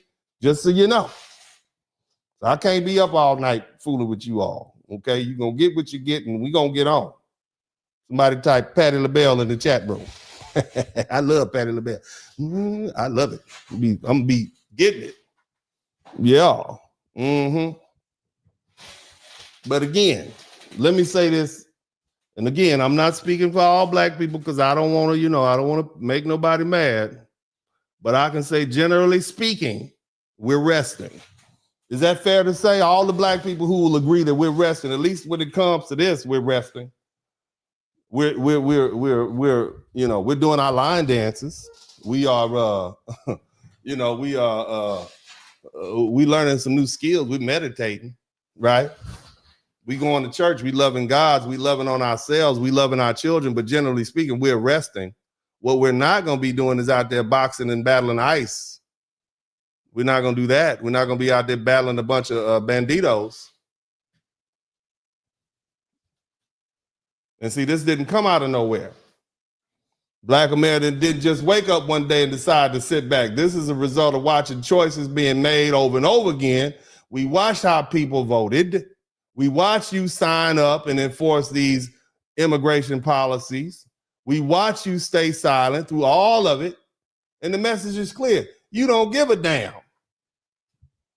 Somebody say you don't give a damn. And put in the words from one of America's great modern Black American poets, Jonathan Smith. Most of you all know him as Lil Jon. He's a great American poet and songwriter, has inspired me to many a beautiful night hanging out. And he's a songwriter, and he gave us a which reminds me, what's it called? You Don't Give a. He says it's a song he wrote it, and it captures Black people's perspective, our mood right now. Okay, better than most academics ever would. And it goes, if you don't give a damn, we don't give a. You understand me? Y'all can fill in the blank. And that's not disrespect, but you all don't give a damn. That's why you got all these ICE members who are Latino. That's why you voted for Trump. You don't give a F. You don't give a damn. We don't give a F.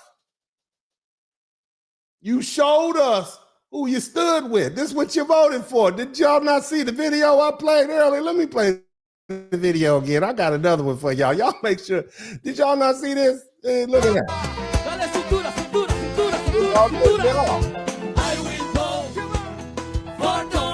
That's what you did. That's you. That's what you did. No, don't cry now. It's been happening frequently at the 323 Miami Avenue Federal Court building. Janet Correa's husband was detained this week. According to her immigration lawyer, he has already been placed on expedite removal. Out of here. Out of here. This is what you voted for. Mr. Trump, we vote for Mr. Trump! Yes, Mr. Trump! We love you! We love you! All the way to the White House! Beyond betrayed. Now you're mad. They used us. They Don't be mad now, during baby the girl. campaign, and I don't want to make this political, but during the campaign, the elected officials from the Republican Party, they actually told us that he was not going to touch the documented You should have listened to Abuela.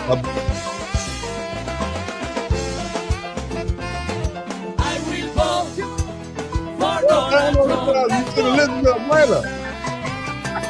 Hell no. Yeah. No, that's what you did. That's what you did. That's what you did. Okay, you did it. So now I'm just saying, we watched, we saw it. We saw what you did. Okay. You showed us where you stood. You was exuberant about it. Okay. And now you surprised we not rushing out to save you for the consequences of your decisions. You understand me? Look, let me be clear. This isn't about fear. We are not afraid. Okay. We are not afraid. We're not confused. We're not ignorant. Okay. We are resting. This is rest. All right. This is foundational Black Americans specifically stepping back and protecting our energy and letting people deal with the outcomes they chose. You know, and we're done running in the fires we didn't start. We done sacrifices for people who don't sacrifice for us. Y'all don't even like us. Y'all got racial y'all ain't like us. You understand? And so on behalf of the Foundational Black American Committee, here's the truth. If you don't give a damn, we don't give a, and that's my official statement. Now, here's the thing. Okay? Let me help you understand something. And I want y'all to hear me. And this is for the Black folk. And this is something we can sense. I'm going to talk about something I understand pretty well. That a lot of people who come to this country don't actually like America. You think Elian Ohan, what's her name? Elian, what's the name? The lady that got somebody threw some vinegar on her. You think she likes America? Shout out to member for a month, Chris Barber. Shout out to everybody who contributed to the super chat. Did you learn something? If you learned something, I should earn something. What my likes look like. What do my likes look like? Somebody make sure you hit the, have y'all subscribed to the channel? Are you handling your business? Because it's free. I know you hadn't got your checks yet. I know y'all haven't received your checks. Okay, we still waiting for that tariff check, Trump. We want that tariff check. Clearly, Nicki Minaj received her tariff check. We want our tariff check. We're gonna need to hold that. I need my tariff check, and I need all my money. Okay, and all them people I reported to ICE, I need $750 for each one. Trump, you need to send me my money now. I know y'all hadn't got y'all checks either. Okay, but it doesn't cost you anything to subscribe to the channel. So I'm gonna need y'all to go ahead and break bread with Uncle D and subscribe to the channel. Go ahead and subscribe. Don't be stingy. Don't do me dirty. Okay, subscribe to the channel now, and I'm gonna finish up. I'm gonna let y'all go. I know you got stuff to do. I know y'all got business to take care of. I'm aware.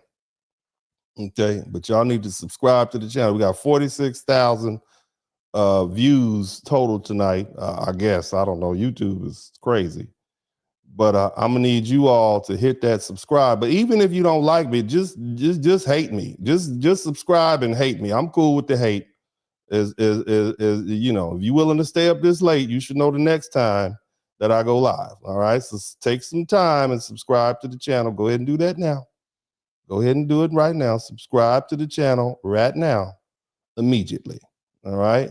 And then also, I want you to hit the like button. Not because you like what I'm saying. I know it's some of you that do appreciate what I'm saying. You appreciate the voice that I put out there for people. Because I say some things that a lot of folk can't say. But right now, we only have 399 likes, and we have 1,000 people in here. Y'all need to do better. Do better. Somebody type "do better" in the chat room. Do better. Okay? Do better. But anyway, let's go ahead and try to wrap this thing up. Look, as I said, man, we aware. A lot of y'all don't like Elian Omar. Is that her name? Y'all, she don't like America, and a lot of immigrants don't like America. They're not here because they believe in America and want to make America great. They're here to use America. See, I'm a black American. I don't have anywhere else to go. And most white Americans don't have anywhere. You don't have another country to go back to. These people want to come over here, make money any way they can, just like those Somalians was doing up there in Minnesota, and send the money back. Get their papers, get benefits. You understand? And if they can, leave. And that mindset doesn't come from nowhere. I understand how many of you all were raised like that. So let's step back, okay? Because there's a lot of people still feeling sorry for these immigrants who are getting deported. I want you to understand, no, they need to be deported. I just don't like them violating our Constitution. I don't like them dirtying up my rug on the way out, because I got to live here. You understand what I'm saying? Let me be absolutely clear. I'm glad these folk are being deported. You shouldn't be in our country if you're illegal. We can't go to your country and sit up there and do all kind of illegal stuff and steal your money and stay. We can't do it. You don't come over here and do that to us. Go home. But the problem is, I don't like the way these laws are being enforced, because they're targeting black people, and that sets a bad, black and brown people, that sets a bad precedent. But nevertheless, these people who are here illegally, most of them, even they don't like this country. And the mindset doesn't come from anywhere. I understand how many of them were raised. Let's take a step back. I told you about the history. You understand that? I told you about La Matanza and what happened to the Mexicans and the Taino, the Tejanos and their families. You don't think that's passed down? You heard what the abuela said?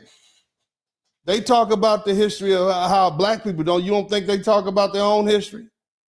Those stories don't disappear. They get passed down. Families remember them. Pain turned into memory, and memory turned into identity. And that's just the borderlands. If you go across Latin America, the United States and the CIA have been involved in overthrowing governments left and right, backing violence forces, especially the Cold War. Places like Guatemala, they had a democratically elected president. They removed him. because we didn't like the policies. You understand? In many countries in Central America, we backed the forces and worked with local armies and carried out massacres against civilians. They don't like us. Again, I understand why you don't like us, but the fact of the matter is you don't like us and you up here. You see what just happened in Venezuela. They just stole the president. They just stole the president and his wife. Now, whether you agree with it or not, that's clearly a black eye. You understand? But the thing is, see, that history explains the mindset we see today. And that's why it's so important to understand history. That's why I spend so much time focusing on history and trying to relate it to what you see right now so you can have a full understanding of what you're dealing with. Okay? When people grow up hearing stories about violence and intervention and foreign control, it sticks. It shapes how they see America. It shapes how they see fairness and justice. So some people bring resentment with them when they come. Okay? Not because they might hate you as an American individually, not on one-on-one basis, because their families lived through history that felt humiliating and unjust. And when that resentment meets real life right here in the US and they meet the rules and the laws and the expectation, it often turns into blame instead of responsibility. They learn this at the kitchen table. You understand? You all learn this at the kitchen table. I know the stories I grew up hearing about how sometimes, what happened. Something was taken, how America cheated our people, how the system was against us. That anger gets passed down. But instead of learning how America works, some people just learn how to blame it. How did most foundational Black Americans learn history? We learned it the same way from our parents and our elders. We learned about Jim Crow because Granddaddy used to tell us how he had to drive all the way across town. And there's only certain places he could stop. If I type Green Book in the chat room, most of the Black people already know what I'm talking about because they got granddaddies that dealt with it. If I type Old Negro, Negro Baseball League, they understand this. We had that because they wouldn't let our people play ball. You understand?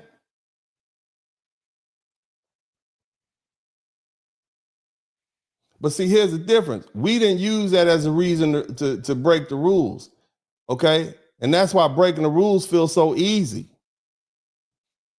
That's why them being rough on Americans don't bother them.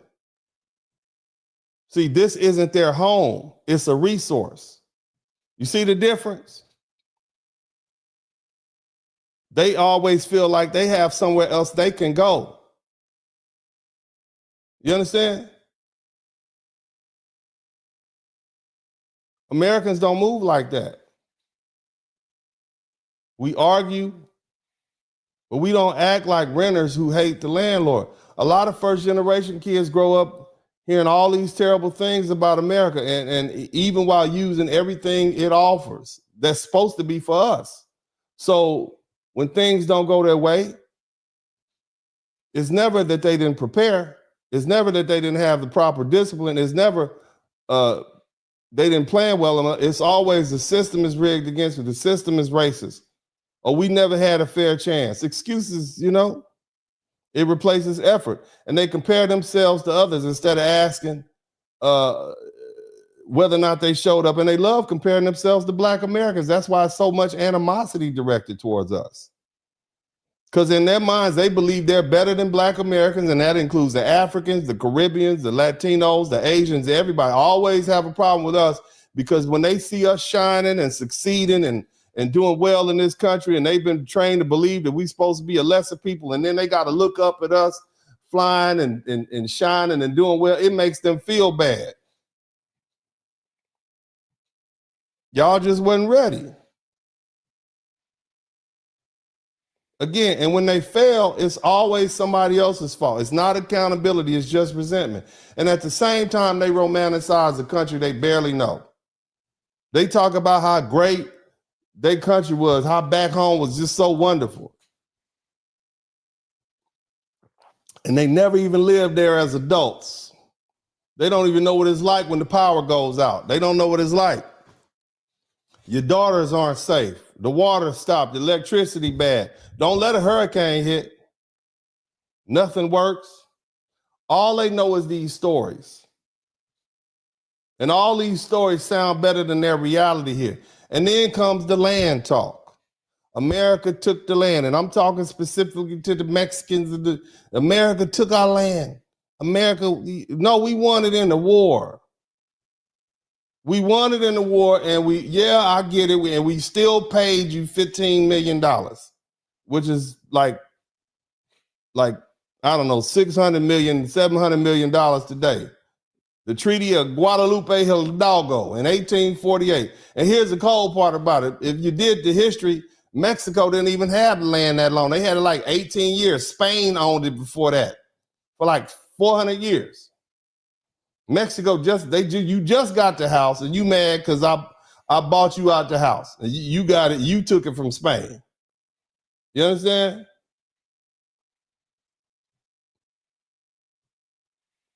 But facts don't calm the resentment and entitlement. That's the goal. So you can't calm that with logic. And so here's the contradiction. Nobody wants to face. If life back home was really great, there wouldn't be fear for y'all going back, would there? Right? Y'all wouldn't be fighting so hard to stay. People don't fight hard to avoid places they truly love. I've seen that up close. Nobody praises that. Look, y'all know this. Nobody loves their home country more than the people who are fighting the hardest not to be sent back to it. You understand me? But the bottom line is, imagine what happens when you get people like that who have resentment towards the United States, badges and guns and authority over the people and that they carry resentment against. The people that they had the excuses and blame. You see how that little African dude was running up on that guy filming him? That's resentment right there. Touch me. That's resentment. You see those people, those white folk in Minnesota that got shot? That little lady, she bumped me with the car. He shot her. You see that? This is what happened when you get people who don't like the country, police power over Americans on American soil. You understand? That's real talk. Everybody.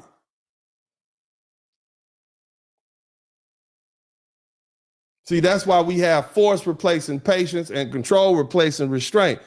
And the trust is going to disappear fast. And that's not a theory. It's happening. And the good thing is Americans are paying attention. Now, I want to take the opportunity to read these beautiful super chats and cash apps, and I hope you all have learned something in this broadcast. I want to take the opportunity to thank everybody. I have some more. I got to talk to y'all about a couple more things, because we haven't seen the full effect. We don't know what's going to happen when them people find out that this is a bunch of Mexican dudes running around here cutting up, talking about law and order. Shout out to Omar Bay. Shout out to AB. Shout out to Jason Muix. Shout out to Robert Johnson. Shout out to Absalon Yamake. And shout out to Roastmaster and James White. Thank you guys for your cash apps. I appreciate you guys. Let's go ahead and get this super chat out the way. If you learned something, I should earn something. That's generally how it goes. Hopefully you all learned something. Did you learn something tonight? Did y'all learn anything? If y'all didn't learn anything tonight, y'all just po. That's what it is. That's a word I picked up in Mississippi. Y'all just po. Okay, P-O. All right, and if you learn something, I should earn something. You don't owe me anything about it. You didn't learn anything. You didn't learn anything. You don't owe me anything. But if you did learn something, okay, I should earn something. Let's go ahead and commence to reading these super chats. Big shout out to L. Jackson. Thank you for the 1999. Thank you so much. Red Sigma, you only call when you're in trouble. Ain't that something, Maria? Shout out to Yaya's kids. What's up, my girl? What's happening? Thank you so much for the $20 super sticker. Michael Price 261. But damn, right? Appreciate you. Molly Artworks, $3 super sticker. Good looking out. I appreciate you so much. Also, Big shout out to Anwar Williams 8370. Thank you so much for the $20 super sticker. Michael J 4755, grade level podcast. Good looking out, family. Grad level podcast. Good looking out. And man, big shout out to Fit Philosophy, or let me make sure I got that right. PH Philosophy. Thank you so much for the $300 super chat. Good looking out. Wow, that is amazing. I'm going to dedicate this broadcast to you. Thank you so much, sir. I appreciate you. You clearly learned more than everybody else, and we appreciate you. And we want you to come back. We're going to give you a front row seat the next time you come to class. We're going to move all these other people out the way because we want you to sit in the front. I want you to see everything. Okay, shout out to you, brother. Good looking out. He said, I love my brown brothers and sisters, but dang, the ones that voted for Trump is like the chickens getting together and voting for Colonel Sanders. It don't make sense for them to vote. I understand why rich people voted for Trump. I understand why rich people vote for Republicans in the first place. Hell, I'm a registered Democrat, have been lifelong, but I'm like, look, I make too much money to keep voting for these Democrats. They keep giving my money to these Venezuelan immigrants. I was about done. After that, after I realized that this is where my money went, so let me get this straight. You telling me I got to pay all these people. It's already bad enough I'm paying for these buses to be sending these people to Chicago and Washington, D.C., but now I got to pay the federal government to get these people $16,000, $17,000. Oh, hell no. At that point, I was done. I was like, they got to go. Shout out to you, though, Fit Philosophy. I appreciate you. Thank you so much, man. Also, let's move on to Bubba. I remember about a year ago, Mexicans were waving their flags, yelling how they're going to take over America. Trump is preventing that way of thinking. He sure is. Oh, we got 19 super chats. It'd be great if we can get one more super chat. That'll get us to 20. That'll be plenty. Good looking out. Yeah, we got 19 super chats. That's great, man. If we can get one more, that'd be awesome. Who else we got? Candy Girl. But only if you learn something. Don't give me anything if you didn't learn anything. My man Candy Girl, you got your feet up. You better take that down, girl. You know how many weirdos we have looking at your feet? It's people that got entire OnlyFans pages dedicated to feet. You better take your little feet down. But anyway, this is not our fight. Let's enjoy our rest. Yes, let's enjoy our rest. Thank you, Mr. Spurling. Crystal A8899, good looking out. Also, B Hunter, the spot. We have all learned something. Praise Moses. That's right. Them brothers starving. Shout out to C Marsh 504 for the $2 super sticker, a superstar. Also, Devin Mitchell, he said, in order to work for ICE, you have to be a U.S. citizen. Could the U.S. be offering legals citizenship if they work for ICE for a certain number of years? Wow. So basically, brother, and I'm just going off your information because of my understanding, they at least had to be naturalized citizens. You're telling me, based on what you know, that they're hiring illegal immigrants and promising them citizenship to work for ICE if they work for a certain number of years. So basically, these are illegal citizens deporting other illegals. That's crazy. And apparently, it's a lot of Latinos that are willing to do it. That's a them problem. That's not a us problem. That's crazy. Thanks. Good looking out. Penelope, thanks for teaching the truth, the good, the bad of it. However, I'm so triggered by this topic today. Must be one of them days. Hey, man, baby girl, it is what it is. I'm just here to give you the truth. I'm just here. And look, you don't have to like what I say. I would appreciate if anybody would come in and refute what I'm saying. Please do that. But that's why I start off with all those videos, because it's not just me saying it. I just simply look at what's being said and I report it to you. I add some context to it. I try to make sense of it. I do a great bit of thinking about these things so that you can understand, yeah, this makes sense. It's not just me saying it, but thank you so much, sweetheart. I appreciate you. RS11, thank you for the $5 super sticker. Also, Kimbo, there's a rude, sudden, and forceful correction that is happening right now. Thanks for the game tonight. I'm still learning. Well, good looking out, family. Appreciate you. Okay, shout out to Chris Barber. Thank you for the 1 month. Member for 1 month. Thank you so much. Eyes of Waken. Great job. Thank you, sweetheart. I appreciate you. You're awesome too. Appreciate you. Jason Mew, S5. I will vote Donald Trump. And Torian Jones, still learning, Uncle D. Good looking out. All right. Shout out to everybody who contributed to the super chat, the Cash App, and the PayPal. Also, remember, family, if you've been involved in a car accident, make sure you contact me at 713-229-0770. That is 229-0770. Clearly, I'm not going to make enough money doing YouTube. Okay, I'm not like one of these dudes with 1 million followers. I just give you the substance and I let you deal with it. You heard it here. All right. But if you want to help me, really, if you want me to help me do my thing, and that is practice law and make money. I've been at it for 26 years in October. Licensed in 6 different states. You can hit me up at 713-229-0770. I'll focus on car accidents. Don't call me if you need family law issue. Y'all go to the lead attorney. Don't come over here. I'm only dealing with car wrecks. Okay, car wrecks, slip and falls, stuff like that. Go to the lead attorney. Don't come over here and mess with me.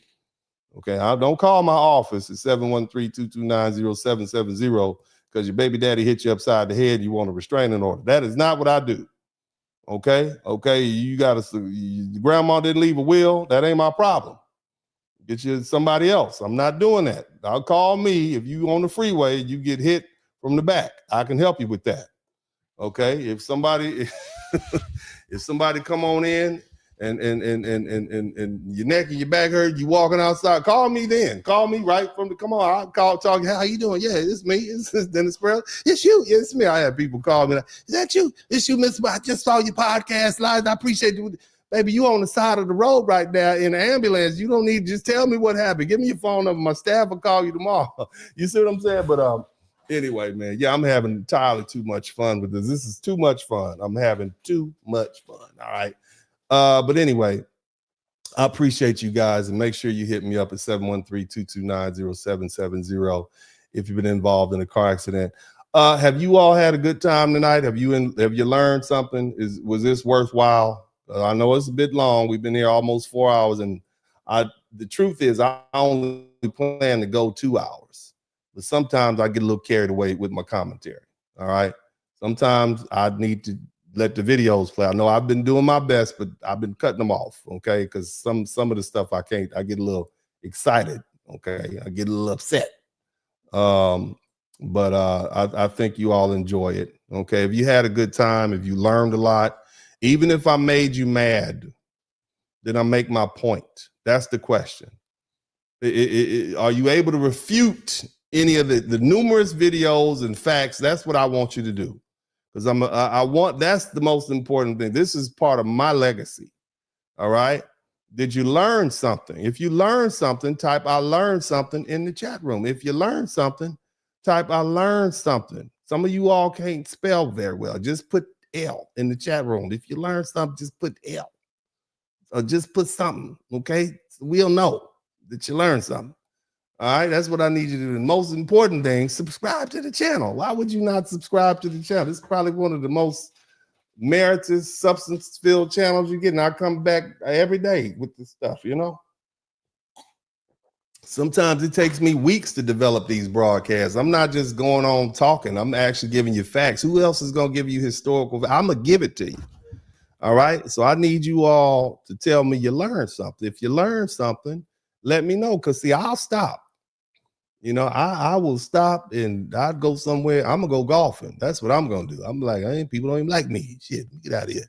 But if you did learn something, let me know. All right, we see a lot of people saying they learned something. Let's see, Lisa Town learned something.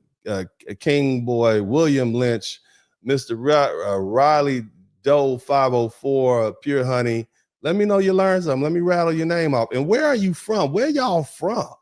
Where's everybody checking in from? Eyes of Waken. Is that Wakanda, baby? Are you trying to say Wakanda? Are you misspell Wakanda? Waken. I think that's what you said. Stacy, don't play. Let's see. Don't play golf with Donald. You funny, baby. Let's see. Kaji learned something. Okay, Texas. We got Texas in the house. Shout out to my Texas people. Birmingham, Alabama. New Orleans, Louisiana. H-Town, Virginia. Some of y'all can't spell. They can't spell. Oh, it's non-spellers in here. Y'all failed all the spelling classes. New York City, San Diego 619, Indiana, Denver, Colorado. Who else we got up in? Vegas is in the house. H-Town is deep. Ohio, Florida.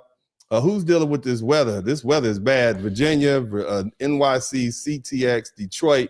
Shout out to Detroit, man. I got to go up there and get me some gators. They got some nice gators and nice fur coat Anyway, we'll talk about that later. Let's see. Los Angeles, learn something. Detroit, original from Nevada, really from Detroit. Shout out to you all. Okay, well, the other thing is if you learn something, then I should earn something. But if you don't have any money, that's fine. I need you to subscribe to the channel. I need to be able to put that 100,000 subscribers plaque right up there behind me. You understand? I'm going to shine it up and have it glistening. I need y'all to subscribe to the channel right now. Georgia's in the house. Virginia's in the house. Great food in Detroit. I love Detroit, man. Detroit got some great people in it, man. Shout out to them. So y'all make sure y'all subscribe to the channel. Please share. I look forward to reading your comments. Please comment. Shout out to everybody who's reading this on the rebroadcast. That's another thing. All right. So, Gary, Indiana. Shout out to you guys. Look here, man. I want to let me end this by being very clear. People keep saying we're next. I talked to you all about that. You know, we're not next. Okay, we not next, right? We're not next. You know, and the reason we can't be next because we're always now. All right. So y'all are gonna be next again, but we're always now. Y'all probably never heard that before. All right. There's never been a time when it wasn't on us. And when I say us, I'm talking about foundational Black Americans. I'm talking about Black Americans, colored people, the American Negro, freedmen. That's what I'm talking about.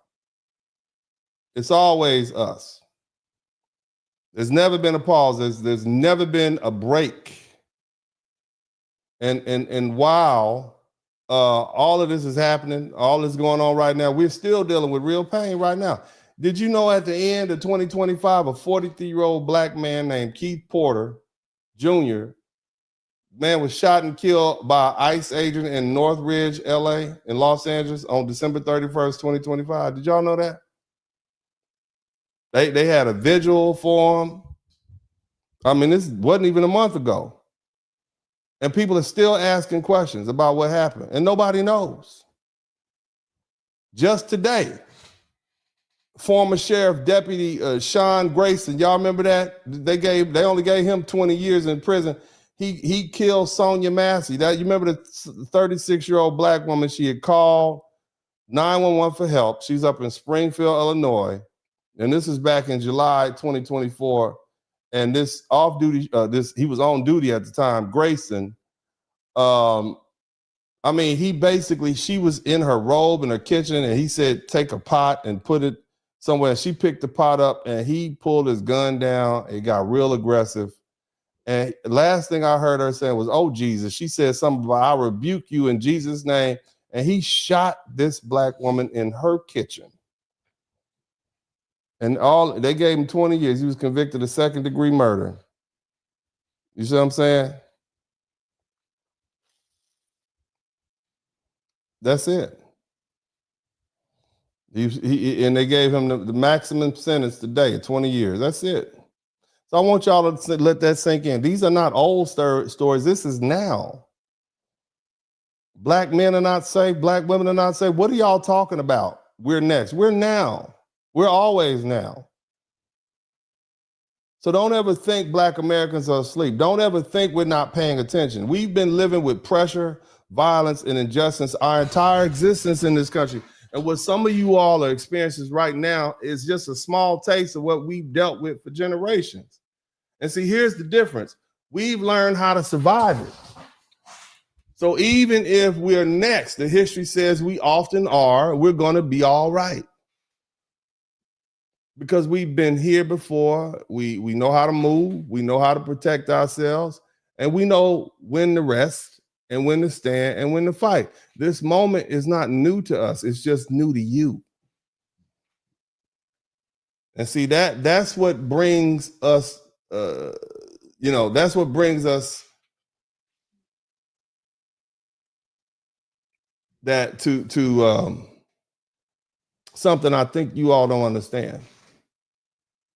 You see, something that you need to understand, but most folk don't understand.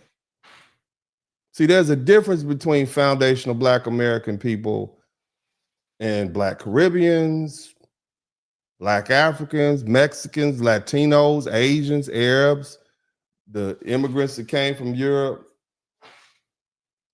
We understand something. White people don't fear you all at all. They don't fear you as a group, not the way they fear us, okay? And that fear is not accidental. But see, it's more than just fear, okay? It's respect, it's fear, it's admiration, but it's built on history. And if history would talk honestly, that fear, that respect, that admiration would be even stronger. The reason the foundational Black Americans is still here is because we've always been a mix of those things, and they've always attached to us. It's a very strange paradox, and I think a lot of FBAs, you understand what I'm talking about. You see, on the surface, you hear all this hateful rhetoric, but underneath that rhetoric, it's jealousy. There's obsession. You see, people copy our culture. White people copy our culture. They copy our music, they copy our style, they copy our language, they copy our food. They might relabel it and call it their own, but it's still ours. And when we try to build our own spaces, we try to develop our own little enclaves. People follow us. Them folk follow. They don't know. They don't want us to go too far. Have you noticed that about white people? They want access. They want proximity. They want to reach. They want to reach in and get what we create, right? Even while claiming they resent us for creating it. And see, at the same time, foundational Black Americans and white Americans in the United States have a long, complicated understanding. And that doesn't mean we always get along. We always don't like each other, okay? But it does mean, okay? But see, let me say, it doesn't mean we don't all, we have an understanding. It's a rooted history. It's hard for me to understand. It's hard for me to explain to you all unless you actually understand it. White Americans understand when lines are crossed, and Black Americans understand that when they cross certain lines, we will resist. Okay, and that's vice versa. See, we fought back. We've defended ourselves. We've defended this country, and that history matters. It's why the myth of superiority falls apart in real competition on the football field or the basketball court or in entertainment or in business or whatever door is open for us. That's why they try so hard to keep the doors closed. If they weren't afraid, if they truly felt like they were superior, do you think they would be trying to lock us out of everything? I want y'all to think about the logic in that. No, absolutely not. You understand? You see?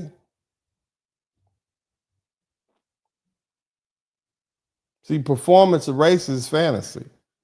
And see, other groups don't occupy that position. I don't care that, look, there's no comparable fear or respect or admiration for other groups allotted to those other groups. And history shows what happens when a group is seen as disposable. Look what happened to the Native Americans. Look what happened to the Mexicans in the Southwest. Look at the internment of Japanese Americans. Look at the treatment of Arabs over the last century. Those are not my opinions. Those are patterns. And the fact that those patterns exist is exactly why history matters and why ignoring it is dangerous. Look, here's the part nobody wants to think about. What do you think is going to happen when these hillbillies and good old boys find out that there are a bunch of armed Mexicans killing Americans in the name of law and order? What do you think is going to happen when word gets out that it's a bunch of foreigners? Because it's getting out. And see, the cold part about it is you don't really have to guess. History already showed us how this goes. Now take it a step further. What happens when people find out that some of the foreigners don't even like America? And that's why they're treating us like that. That's why they're pulling guns out on police officers and unaliving America. What do you think is going to happen?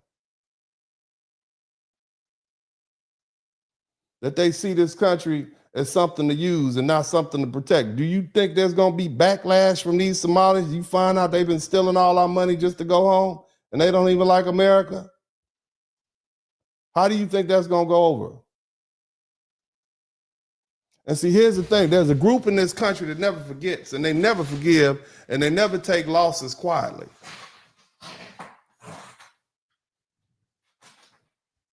They are shout out to they are that white power crowd.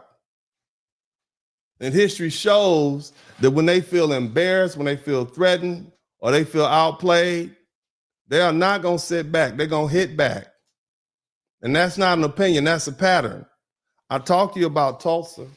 I talked to you about Rosewood. I talked to you on many occasions about what happened after the end of the Civil War, and black folk had 12 years of progress, and white folks spent 100 years trying to erase that. And I'm not castigating all white people, because I've also told you, I had people complain to me, you're starting to get soft. I got black people telling me I'm getting soft. I'm being too nice to white people. No, I'm being truthful. And that's what you all need to understand. I'm not one of these panderers. I'm not going to pander to anybody. I'm going to speak the truth. And I'm always going to speak the truth. In history and time will bear out what I say. You can look in the history book. I'm just telling it how it is. I got white people to complain about that. You keeping up racism. I got black people to say you're being too nice to white people. No, I'm just telling the truth. See, I'm an American. And I love my country. I'm a black man first. Love being a black man. Would never want to be anything other than a black man. But I am an American. And I recognize that I have nowhere else to go. And my loyalties are 100% tied to the United States of America, because don't nobody else want me. I ain't going back to Africa. My name is not I Show Speed. Okay, I ain't got nothing to do with me. I shout out to that little brother. I love it for him, but that ain't where I'm supposed to be. But the bottom line is, let's slide back to what I was talking about. Now, again, there's a group of people in this country. Somebody type hillbilly, redneck, you call it what you want to. They have suit and ties on now. Okay, but the bottom line is, look, back in 1917, there was a bunch of black soldiers, 100 black soldiers at the 24th Infantry Regiment, and they were treated bad. They had to deal with constant racial abuse and police harassment. This law enforcement, these federal agents, this police, this is soldiers. It happened at Camp Logan, right near the city of Houston, August 23rd, 1917. The police beat up and arrested one of the brothers, right? One of the soldiers, and the soldiers marched in. Shots were fired, 16 white folk, civilians, and police were killed, along with 4 other soldiers. In the aftermath, 110 black soldiers were court-martialed, 19 were executed, and dozens were given life sentences in largest military trial in U.S. history at the time. Now, of course, now in hindsight, we know that the trial was unfair and it was rooted in racism of the era. Okay? That was over a century ago, but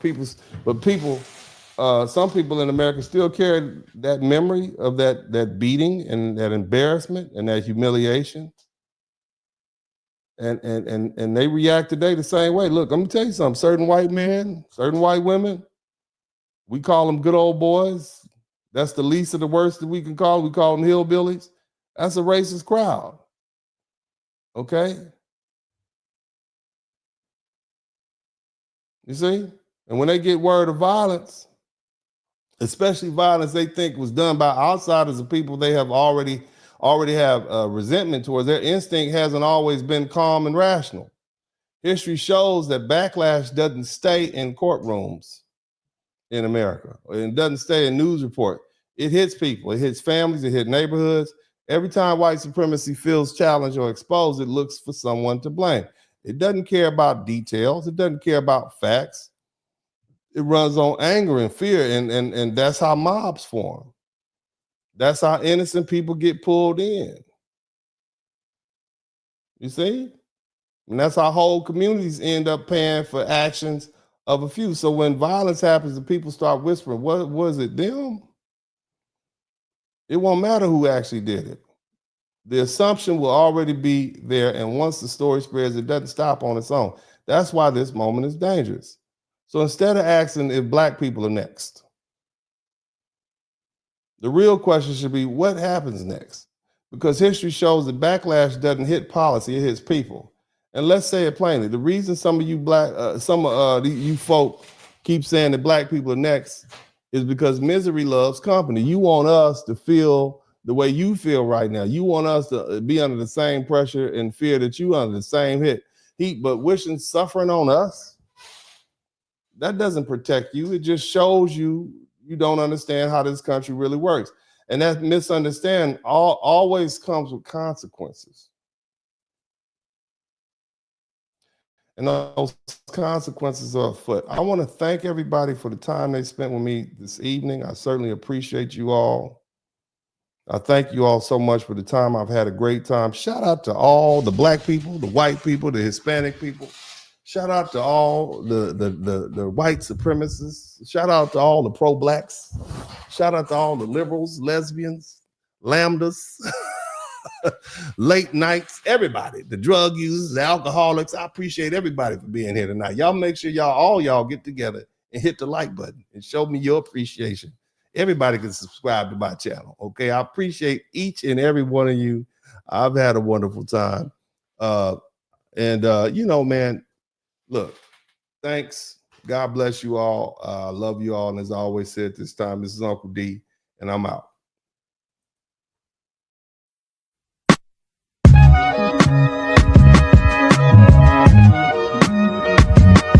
In the Spurling podcast, hit the like button, subscribe.